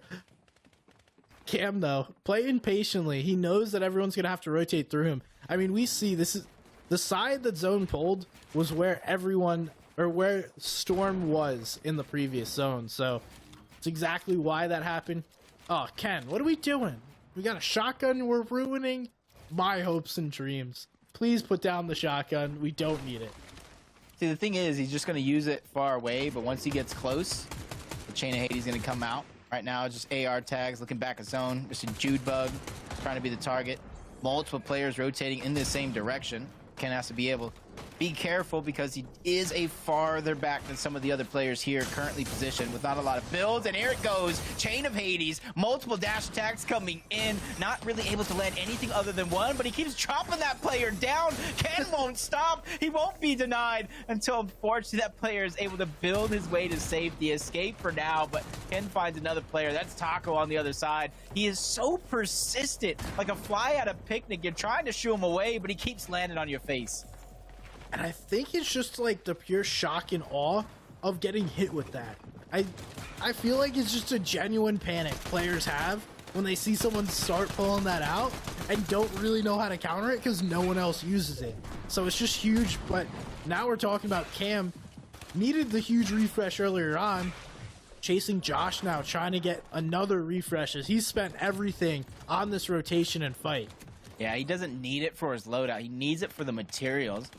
As you can see, he has splashes, medkits, Flowberry Fizz, seeing him look all around. You know the other players are rotating, seeing who I can catch off guard. And seeing the top of the builds from Dasharoni as well. All these little intricacies are going ahead and adding up for him to try to make the right move. You see Silic starting to position for that high ground. Probably a little too early to be able to keep that. Yasir is right below him too. We know he likes to lurk. And eventually we'll use that dash coin to make a high ground play. But, you know, probably going to look to pick up a refresh or two along the way to get himself into a position. Cam does get another elimination, though. That's on the react ski. And unfortunately for Cam, that player was not as stacked as you would have hoped. Down goes Ken. The chain can't keep him alive versus the storm.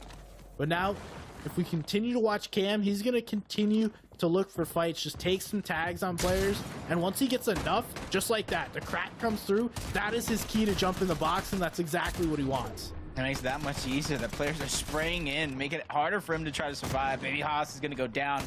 Cam beginning to heat up. Josh on the low ground. Cam's just trying to get out. Blocked off by a Como Materi. Another player getting to the box. Great maneuvering by Cam to get in and out of these covers. Switch it on over the heels, knowing that its medkit is going to be necessary here in a moment.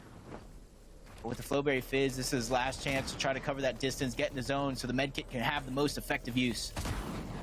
He does use that medkit. He's got another one, so gonna Fizz, get himself in the zone. Doesn't want to get stuck too far behind, but he does get stuck there by Judo. Sent back to the lobby, and that's going to be it. Mr. Judebug, another one that needs to find a moment to be able to hit a medkit. He has enough builds to build a couple of boxes, and that's going to be just what he does. Now, accidentally boxes a player, throws the ramp over. Not going to happen exactly how he wants to, but down goes Mr. Judebug. Eventually, he goes down, and look who it is. It's Yasir looking to make the high ground play, and that's Dorito that is up there trying to hold it still. Yeah, just trying to wait for that perfect moment. Gets tagged up, drops the ultimate low ground, doesn't have a ton of shields to regain. He's using just enough to give himself the flowberry effect and combine that with the dash medallion. You see here, I think is playing the right job, goes out towards the side. First dash coming through. Dorito's forced to drop down low as well. He's trying to save as many of the builds and recycle what he can from below. We see Dorito not having too much left to his name. Yasir looking for that one more refresh before he goes up. Staying on the backside of zone. It does bounce back. He has the ability to see those zones. Now does make a peek there onto a player. Not going to be enough because he runs out of shotgun ammo. That damage would have got himself an elimination, but a poor mismanagement of his shotgun reloads, and now Yasir forced to play some medkits. Yeah, but at least he got the top 8. Half of the placement points coming in. This is crucial for Yasir to hold on to his position on the leaderboard. Another med kit coming out. Dorito towards the backside of zone. He knows somebody's there, but cannot make the risk. He might not have the HP to regain if he overstays his welcome. And with the last of the med kits now being used from Yasir, he's just trying to bypass everybody fighting now to steal away those placement points. Dorito got that refresh that he needed, but he winds up spending like 70 builds along the way. Dartsify able to get a little bit of builds to be able to extend his game. Now going to need another refresh. Yasir's going down. Player right on his wall looking to make the shot. He takes it, but that's going to be it for him. Now he gets followed up on. Dorito's going to take it without having to do too much, and that's a big game by Dorito, who's showing up. Yeah, that was big because Dorito even saw Yasir towards the backside of the zone. He had to make that decision very, very quickly. Do I contest him? Do I continue moving forward? He continued to move forward towards the head of zone, and Yasir got so damaged by the zone. Even though he had medkits, when he finally made it in, it was basically all over for him. But I will say, even with a big win by Dorito, I think Yasir did just enough to keep himself within contention of that top spot. Yeah, with Cam going down early, we're not going to see him up on that leaderboard as high as he was. You know, maybe a couple places below where Yasir is. That was a great game by Dorito. Another player we've pretty consistently seen within these PlayStation Cups, and haven't seen a ton from him thus far, but making a late push. Yeah, you look at Dartsify, 31, Yasir, 28. Continue to move down the leaderboard to see what other players were kind of in contention. Dash, to kind of start this one off, he's kind of picking up the pace with 19. And this is where it really becomes push comes to shove. The last game, the last go around, where you're at in the leaderboard really dictates how you get to play if you're going for that first place spot. That's exactly right. You're game planning right now. Game 4 just ended. Then I jump into game 5. It either went the way you wanted to or it didn't. Now you have to figure out, all right, am I desperate for points, or am I in a good position to play out the game how I want to? We'll see. These players get to make those decisions themselves. All we can do is enjoy the action that goes on. But we gave you guys game 5 leaderboard. We have one more game left. We're going to take a quick break, and we will be right back with the final game of the day. Gaming is defined by moments. It is intense. The joy of victory and the thrill of overcoming challenges. Welcome to our home of competitive gaming, where we can all experience exciting esports moments. The final 1v1 of the game here. And celebrate the pros and the rising stars. I do want to see a female in the NCS. Bringing you guides and deep dives. Horizon can go up, but she can't go up fast. And tournaments where the community competes. Wait! Did he go? Whether you're in a heated match, Back, let's go. or watching along at the edge of your seat. A duo taking down a trio. Let's create moments from the games you love. He'll take it. Join us and subscribe to our channel to follow everything esports on PlayStation.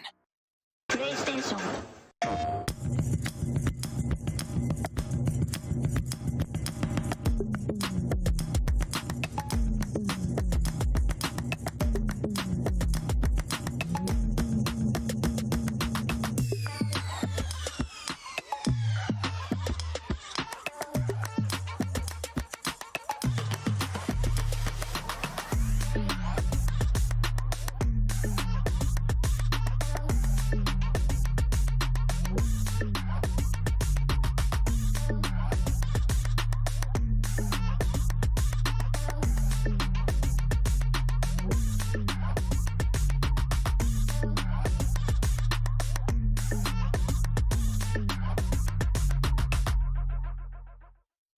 PlayStation.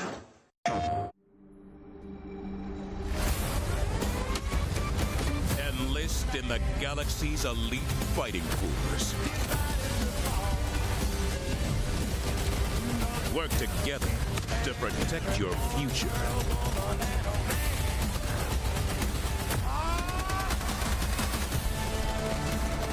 Join the Helldivers, the galaxy's last line of offense.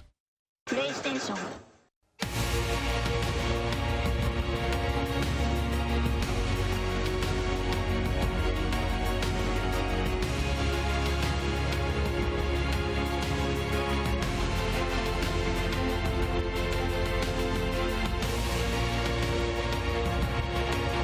One more game stands between first place and $2,500. We will see who's able to take it home. This is the PlayStation Cup featuring Fortnite. We are about to get into this final game. Jacob, it is a close one coming down this final stretch. Yeah, I'm going to be looking at a couple positions on the map. Obviously, if you look at how Yasir has been playing almost all day long, that's huge. Grim Gates, my eyes will be there, especially with Byla contesting, and Byla has shown that he can pop off at a moment's notice. Even Dorito has been performing well, top 4. He's in contention as well. He just won that last game. So it's really going to come down to this final game, and I'm looking at the top of the leaderboard because at any moment, if any of those guys go down, their tournament is over and they can kiss first place goodbye. Yeah, your key players you should be watching: Yasir, Broken, Cam, Dorito, Darts. Those are the ones that are really in contention for that top spot. We will jump around, make sure you guys are able to see where they are, and we'll be telling you what goes on as it happens. Grim Gate, that will be the first place that we need to watch, just like you said, Jacob. And then, is Cam able to get the Underworld once again? That's been pretty successful for him. And who's able to get the Zeus medallion? But we're tuning in. Game 6 starts now, and here's Yasir. This is it right now. We've already seen Yasir win the 50-50 by pickaxing his opponent, stealing away the loot. We've seen him uncontested up there, steal away the loot. And already it kind of looks like another contested 50-50. And if Yasir can almost barely make it, I can't imagine anybody else beating him on that drop. Now he's gonna go and get, he's gonna go and get all his barrels, just like 17 to 19 barrels on the north side of Grim Gates alone. So no shield's gonna have to use right out of the gates for Yasir, and already he's looking like he's ready to pack a punch. He's already looking for those barrels, like you mentioned. A couple of players nearby that landed here. Not sure. This is one of those tough situations if you're Yasir. How aggressively do you want to play? You have a slight lead. Granted, it's by a tie. He has the Victory Royale tie over Broken in second place, so both have 92 points going into this game. Not exactly the biggest lead, nor is it going to help him if he goes down early. So what are you doing here, Jacob? Are you trying to play aggressively? Are you trying to get out of here? We know that he's needed the dash coin to succeed, but what's he gonna do? For him, I play regular. He hasn't been challenging the god right out of the gates unless he knows it's clear. He loots all around it, and then he circles back and checks it once more. I want to see him do more of that same thing coming out from Yasir to make sure it's safe before he contests it. Because if he does it, you said it yourself, it's almost been a night and day experience watching him perform without the dash medallion. So it just goes to show that in some cases it's not the POI, in others it is. Just taking a look. Looks like all of our top players are landing in these new locations in this chapter and season.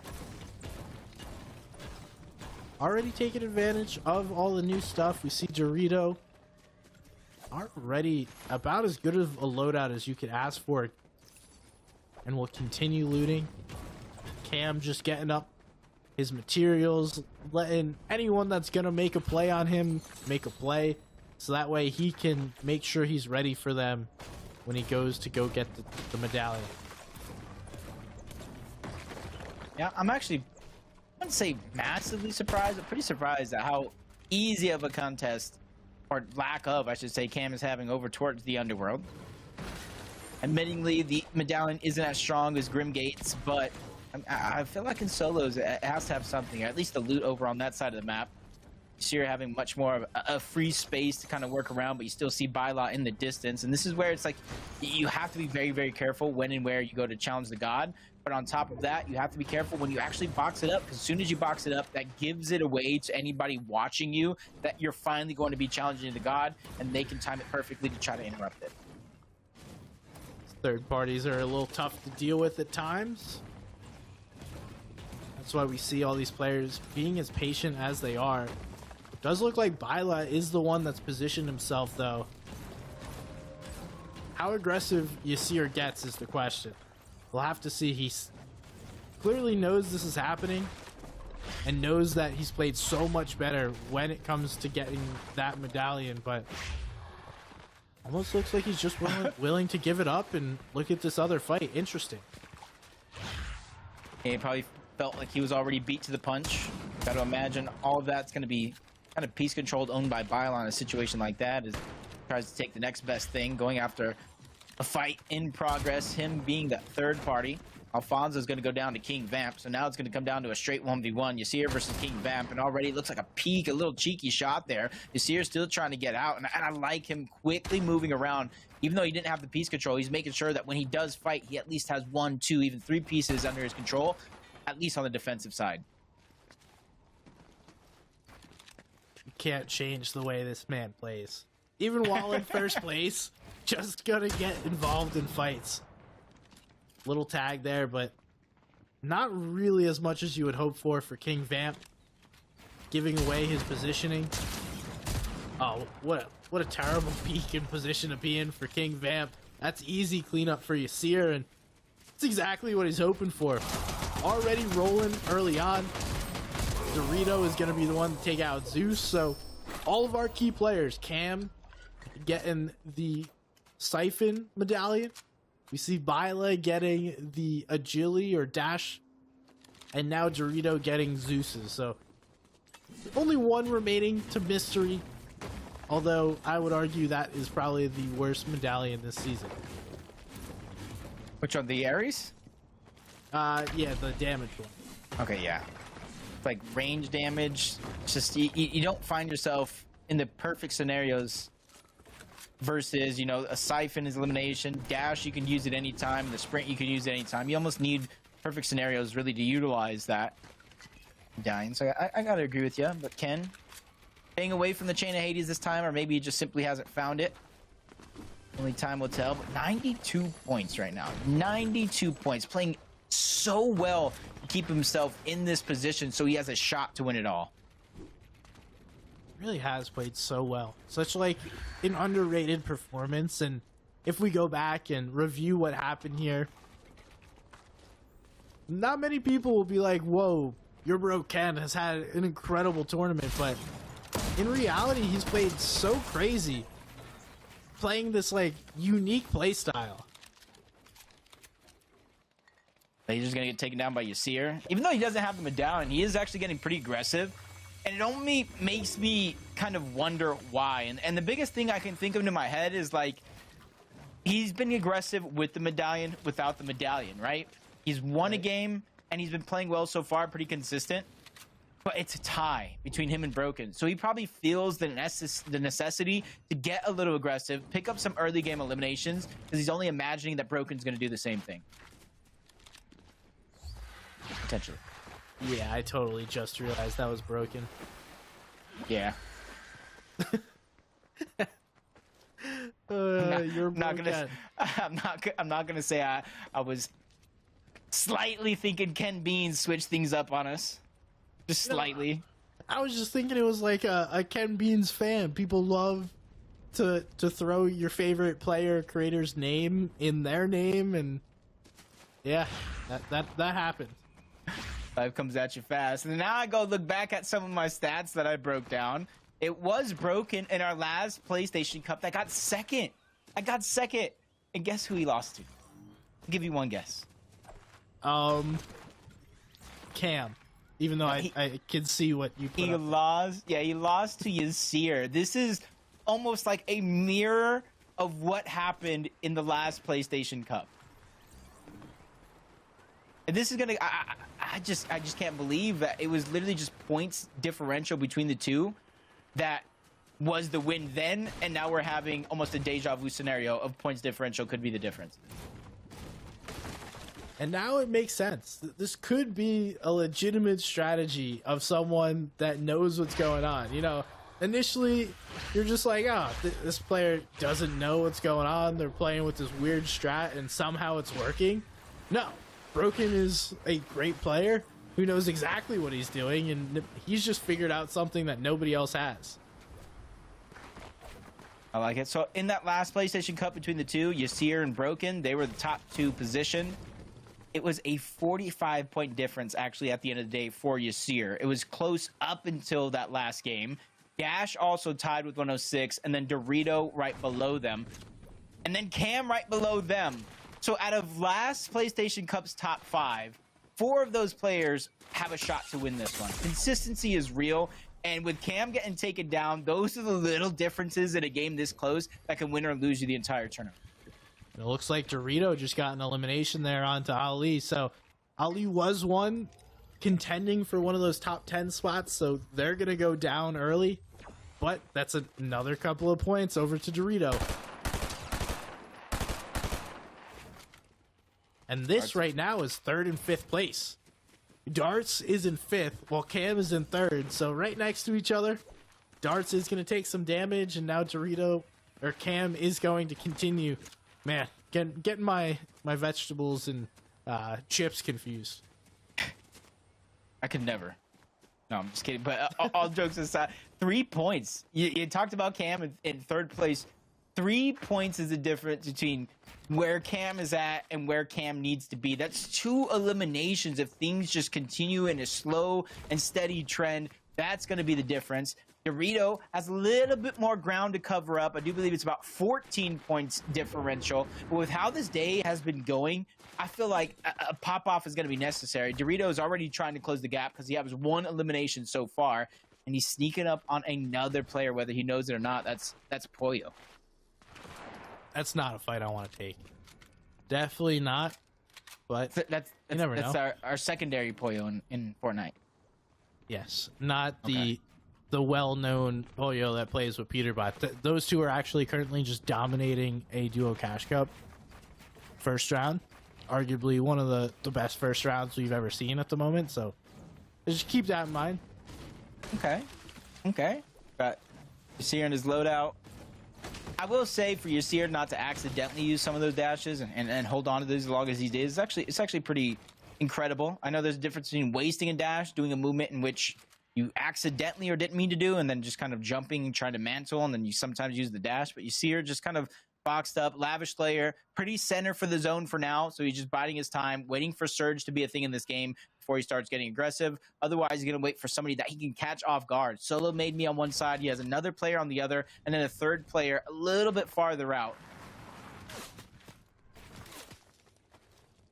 Just try to get deeper in this zone. And like you mentioned, having really good discipline not to use those dashes, trying to save them. Obviously, it's easy to say you could save them and then wind up going down before you even get a chance to use them, but they are so valuable that if he's able to save them for, let's say, a max pull 50-50 zone or first moving, they're just as valuable. Actually would be. And then maybe you can get an elimination. Cam has some as well. Broken has a couple. A patented Chain of Hades in his inventory as well. Doesn't leave home without it. And this is where Rift Island is now going to appear. See, we got BQtified towards the outskirts. A couple players there. Don't see Yasir anywhere close in sight as of now. But, I mean, Yasir, more times than not, does like to go for Loot Island. So I wouldn't see it as an impossibility for him to be there.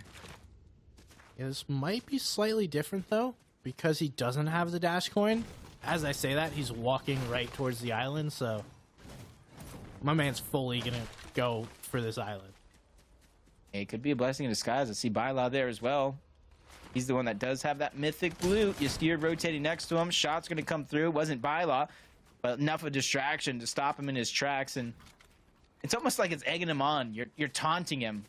And you see, here's somebody that you don't want to taunt. You don't want to anger him. You don't want to be like, yo, come fight me over here, because he will take that fight. And more times than not, he's going to win it. I'm really interested because that one player boxed up. Never mind. I was going to say, is Yasir just going to go ahead and use that rift to get up there? Because that player clearly wants to sit on that rift for the next rotate. Nah, Yasir just found another one. Now he's getting ready to fight. It's game time. Good luck. Calx T. Yasir's coming.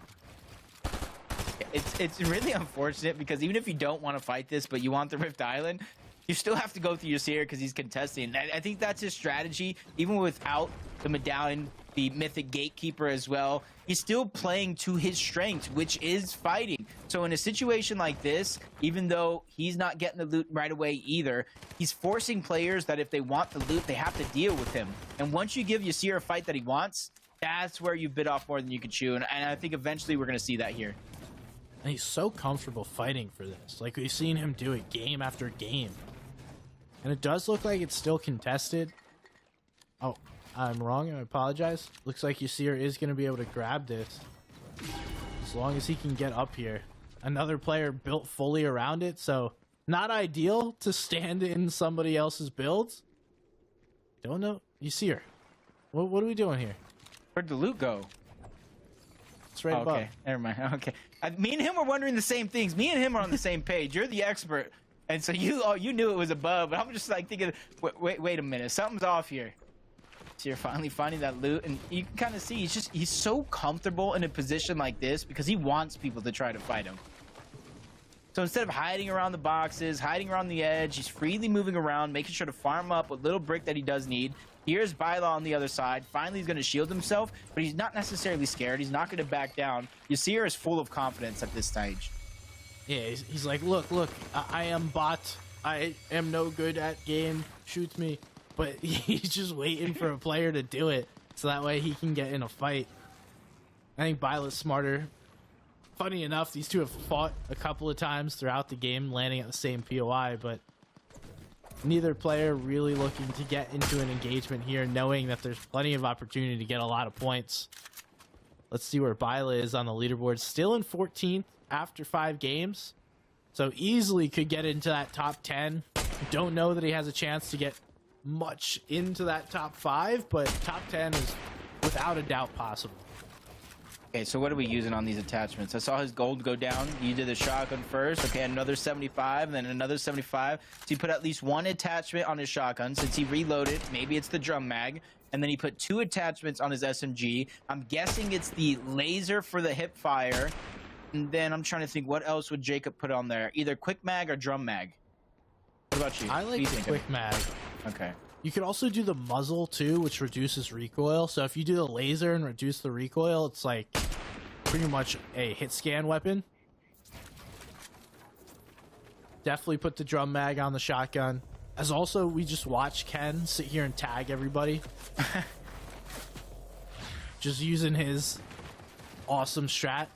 And that's a great use of the dash. I know we could talk about players wasting them or using them too early, but this is a point where I want to use them because I am in zone. I have a chance to win this, and I don't want to waste more than I need to on this rotate. And we see he's already doing that. Yeah, I agree with you 100%. Use them before you lose it. Don't want to go back to the lobby thinking I should have just dashed, especially with Ken's loadout. You don't want to get stuck in a box-to-box style fight on this rotation. You want to beat everybody else there. And this is where he's peeking through the cone, getting some vital information. Unfortunately enough, with how well he's been doing so far, he's going to be throwing another max pull into the mix. And I got to say, win or lose, I think Broken here has the most impressive performance of the day due to his loadout and his playstyle. Yeah, I'm definitely going back to break this one down. That'll be a Monday morning kind of thing, going back to see what Broken was doing. He does have to make a difficult rotate, so could be an issue for him. Might only be like 3rd place, 4th place if he's unable to get. Might even be 5th, depending on how well Dorito does.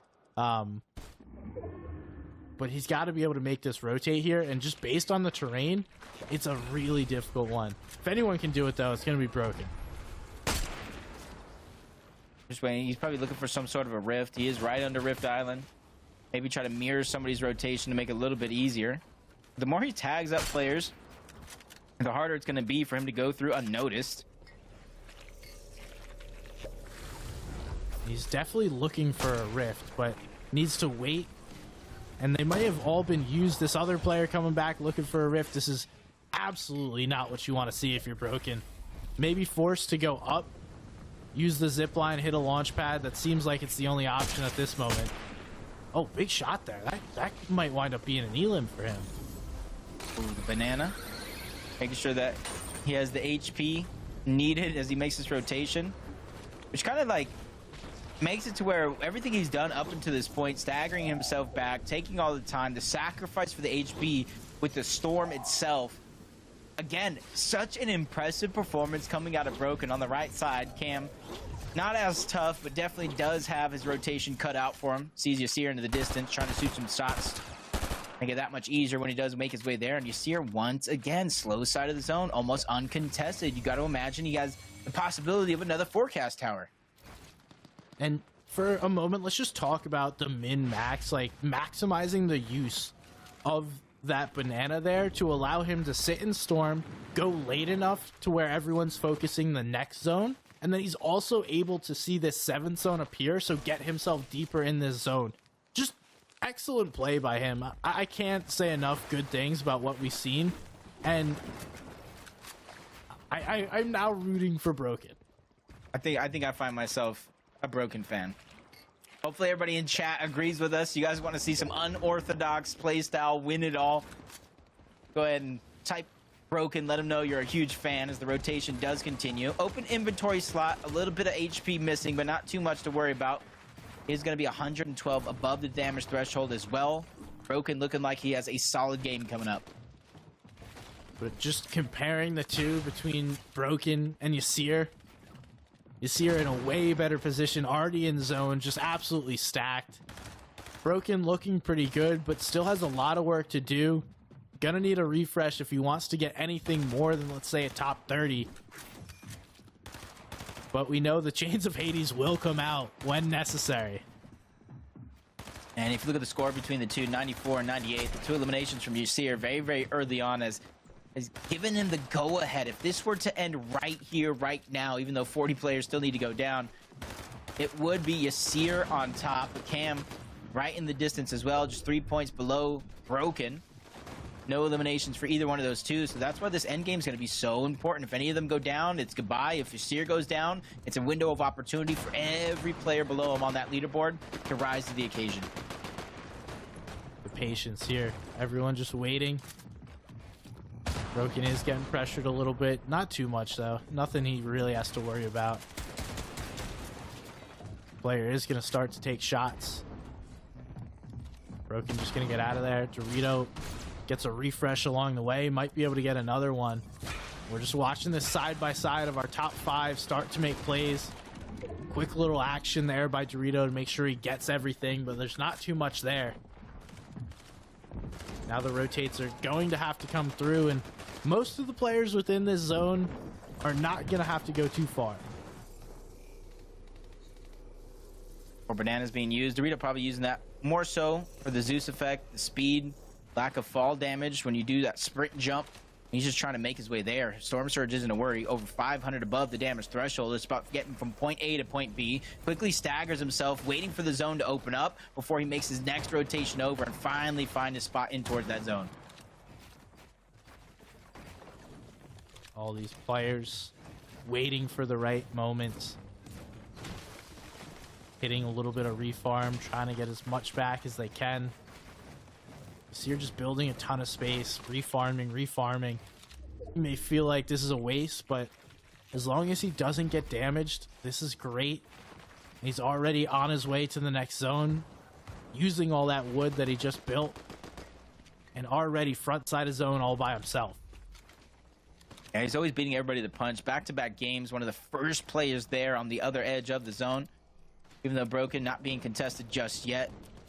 Scraps when it comes to materials. Just 5 builds that he can actually place. Luckily, the zone does pull in his direction, so he can look back to try to find some sort of a refresh, a siphon, scrap together anything, but on the other side, Yasir being well above the damage threshold, peeking through the cone, waiting for the zone to move on over before he tries to go for a cheeky shot and try to exit, try to get towards where he needs to be. That's Cam Slam on the other side. Two of our players at the top of the leaderboard, possibly going toe-to-toe.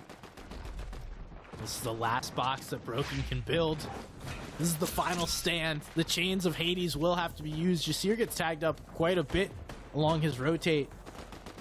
Broken's gonna look though for a player that is weak. Could be a potential refresh for him. Dorito looking like he's in the best position. He's getting a refresh though, but he goes down. No. Dorito gets taken out. So now it's a 3-horse race for it. And it's Yasir actually taking some storm damage that he didn't want to. He has plenty of the bananas. Broken goes down as well. And now it's between Yasir and Cam. Yeah, just a 2-horse race being left on over. Yasir getting to the front side. Cam, he's getting staggered back. A lot of HP being gone by that storm, but he does have the God of the Banana being popped, so HP is not going to be a worry. It's all about getting to the front, the side of the zone, but he cannot go just toe-to-toe with Yasir. He either needs to take down Yasir or pick up eliminations because the point differential is that big. And we'll see if he can. Cam will likely look to make a play. Yasir is getting pressured a little bit. Cam looking up, trying to see if high ground's his. It is. So the play for the win is here. Now, he has no idea who is Yasir, but we can say that he needs to take him out. It needs to come through. Cam is in a position. He's going to look to get onto Byla's wall, but no. Just going to back on out of there. Doesn't need it. Yasir able to get another refresh, but he's now taking a bunch of damage. Pops the banana. Going to try and get some minis off as well. What's going to happen? He does have one more, so in theory, he could stagger himself around, try to get the HP, quickly beeline his way to zone, but barely bypasses another player, but picks up an elimination due to the storm. That's more points separating between him and Cam on that leaderboard. 7 total points with only a couple players still left in this game to go ahead and close that gap.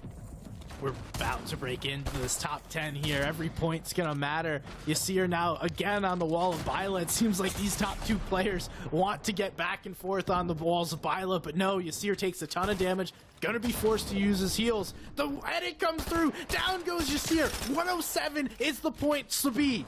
He just needs to be able to stay alive. He doesn't even need eliminations. He just needs to outlast everybody else and maybe even get a top 2. 4 more points to go for Cam. Ultimate high ground. Only a few builds left, though. If somebody could just target him, take him down, that'll have everything come crashing for Yasir. He does have those few builds. He can play the bananas if he wants to maximize this game. Trying to see what exactly he has left in his loadout. If nobody shoots at him, he has enough just to stay up here, but no, Bonify comes up, but no, Bonify goes back down. That's 106. 1 more point. Cam can take the tie, but what comes down? You want 108. Don't leave it to a tie. This is it right now. Everything being put to the test. Cam with another shot. He gets the 108. Still players left alive. It's not about competing anymore. It's about taking over the game. Cam with a big win will be the icing on top of the cake. 1v1 situation for Cam. Banana's going to be popped. He's ready to break into the box. A few seconds left. Zone pushing him in. Cam still trying to go forward, and he does it. He seals the deal with the big win and to take the PlayStation Cup final. What a great way to win a tournament. Take it in your hands, win the final game, know that you need a ton of points, and take over. I just wonder if Cam even knew Yasir went down when he did, because there were so few points left on the board. Even though he did get the eliminations, he could have won it by placement. So Cam, with everything that he's done from the underworld and back, he's taken it all and taken that first place prize. What a tournament by him. Like, after a slightly slow start, too, we see Cam just come soaring up, get a win, and then finish off the tournament. I mean, that is literally picture perfect to win a tournament with a last game victory royale, winner take all. And you called him one of the best controller players in the history of Fortnite, especially very, very early on, from 5th place in the last PlayStation Cup to 1st place overall. And what a way he did it. That was not easy through and through. To join that game, they were tied up at 92 points apiece. Early on, Yasir gets eliminations. The gap begins to open, but unfortunate strikes. Yasir goes down, and Cam takes over the rest of this game. And you know what? The nerves could have got to some players, and they would have gotten to certain players, but not Cam. calm, cool, collected.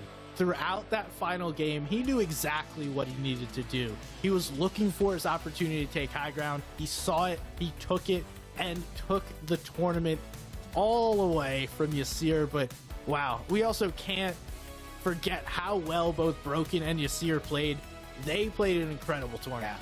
Yeah, especially Broken, man. He is just so unorthodox, not carrying a shotgun. Chain of Hades DMR combo, rounded out with a couple of kills. You would not expect a loadout like that to be at the top of the leaderboard after a huge tournament like this.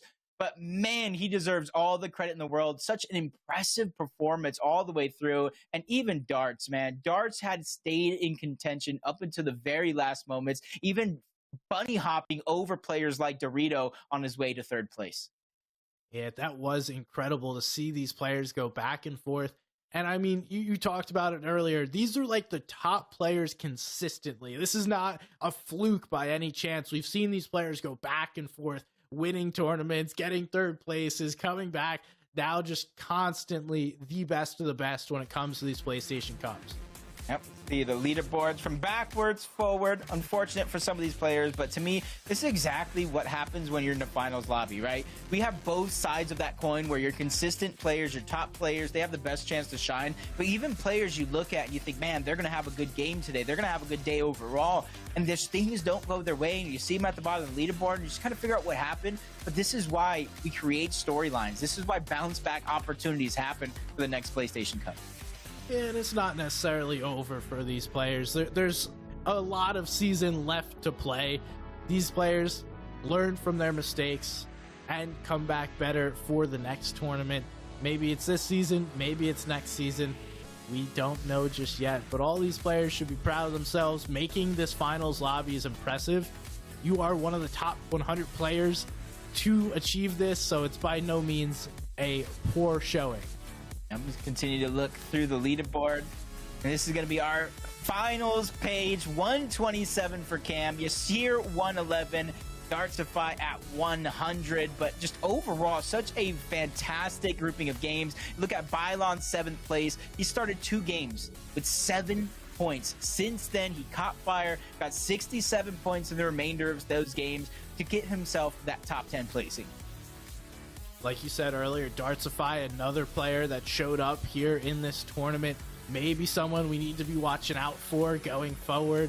Judebug had a really solid tournament along with Piggle, Ian, Dash. That's finishing out our top 10. Yasir and Dash, or Dorito, pretty consistently placing within our top 10 in these PlayStation Cups. And I mean, there's a lot of players that were deserving, but none more deserving than Cam. Yeah, just congratulations again for Cam. 127 points, 18 eliminations, 2 victory royales, and we're doing it from a spot over towards the underworld where people look at that medallion and we kind of throw it to the wayside due to how powerful the Grim Gates one is. But he was uncontested. He fought his way through, and he had his game plan set in stone and executed it perfectly. That was incredible. Shout out to all the players. They're always doing the best, and I just feel lucky to be able to cast it. Yeah. It was an incredible day. Jacob, any final thoughts? Hey, I just feel lucky, just like you. Blessed to everybody that tuned in, that watched. Thank you guys for being with us. You know, support our pro players, support everybody behind the scenes, because our observers, our production crew, everybody, you know, the God in my ear letting me know everything that's going on. We could not have done it without them. And I, you know, even though we're just the face, we're the ones talking on the mic, there's a huge amount of people that deserve a huge round of applause for shows like this. Well, that's all we got. Congratulations one more time to Cam. I'm sure we'll see you soon, and you will see some familiar faces on leaderboards coming soon. This is Somebody's Gun, joined alongside Jacob PR. Y'all have a great night, and take care. We'll see you soon.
Gaming is defined by moments. It is intense. The joy of victory and the thrill of overcoming challenges. Welcome to our home of competitive gaming, where we can all experience exciting esports moments The final 1v1 of the game here. and celebrate the pros and the rising stars, I do want to see a female in the NCS. bringing you guides and deep dives Horizon can go up, but she can't go up fast. and tournaments where the community competes. Wait! Did he go? Whether you're in a heated match Back, let's go. or watching along at the edge of your seat, A duo taking down a trio. let's create moments from the games you love. Come take it. Join us and subscribe to our channel to follow everything esports on PlayStation. PlayStation.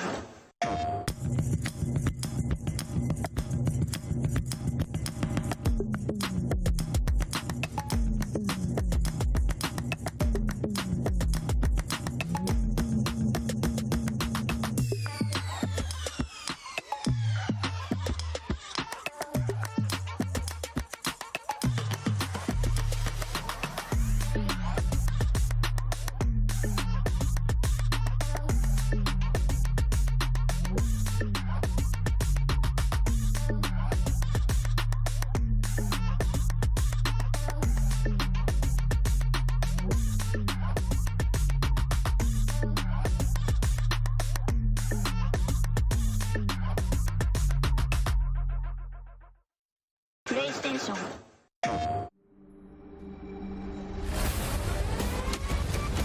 Enlist in the galaxy's elite fighting force.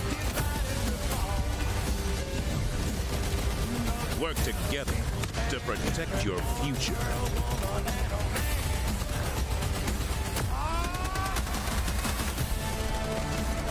Join the Helldivers, the galaxy's last line of offense. PlayStation.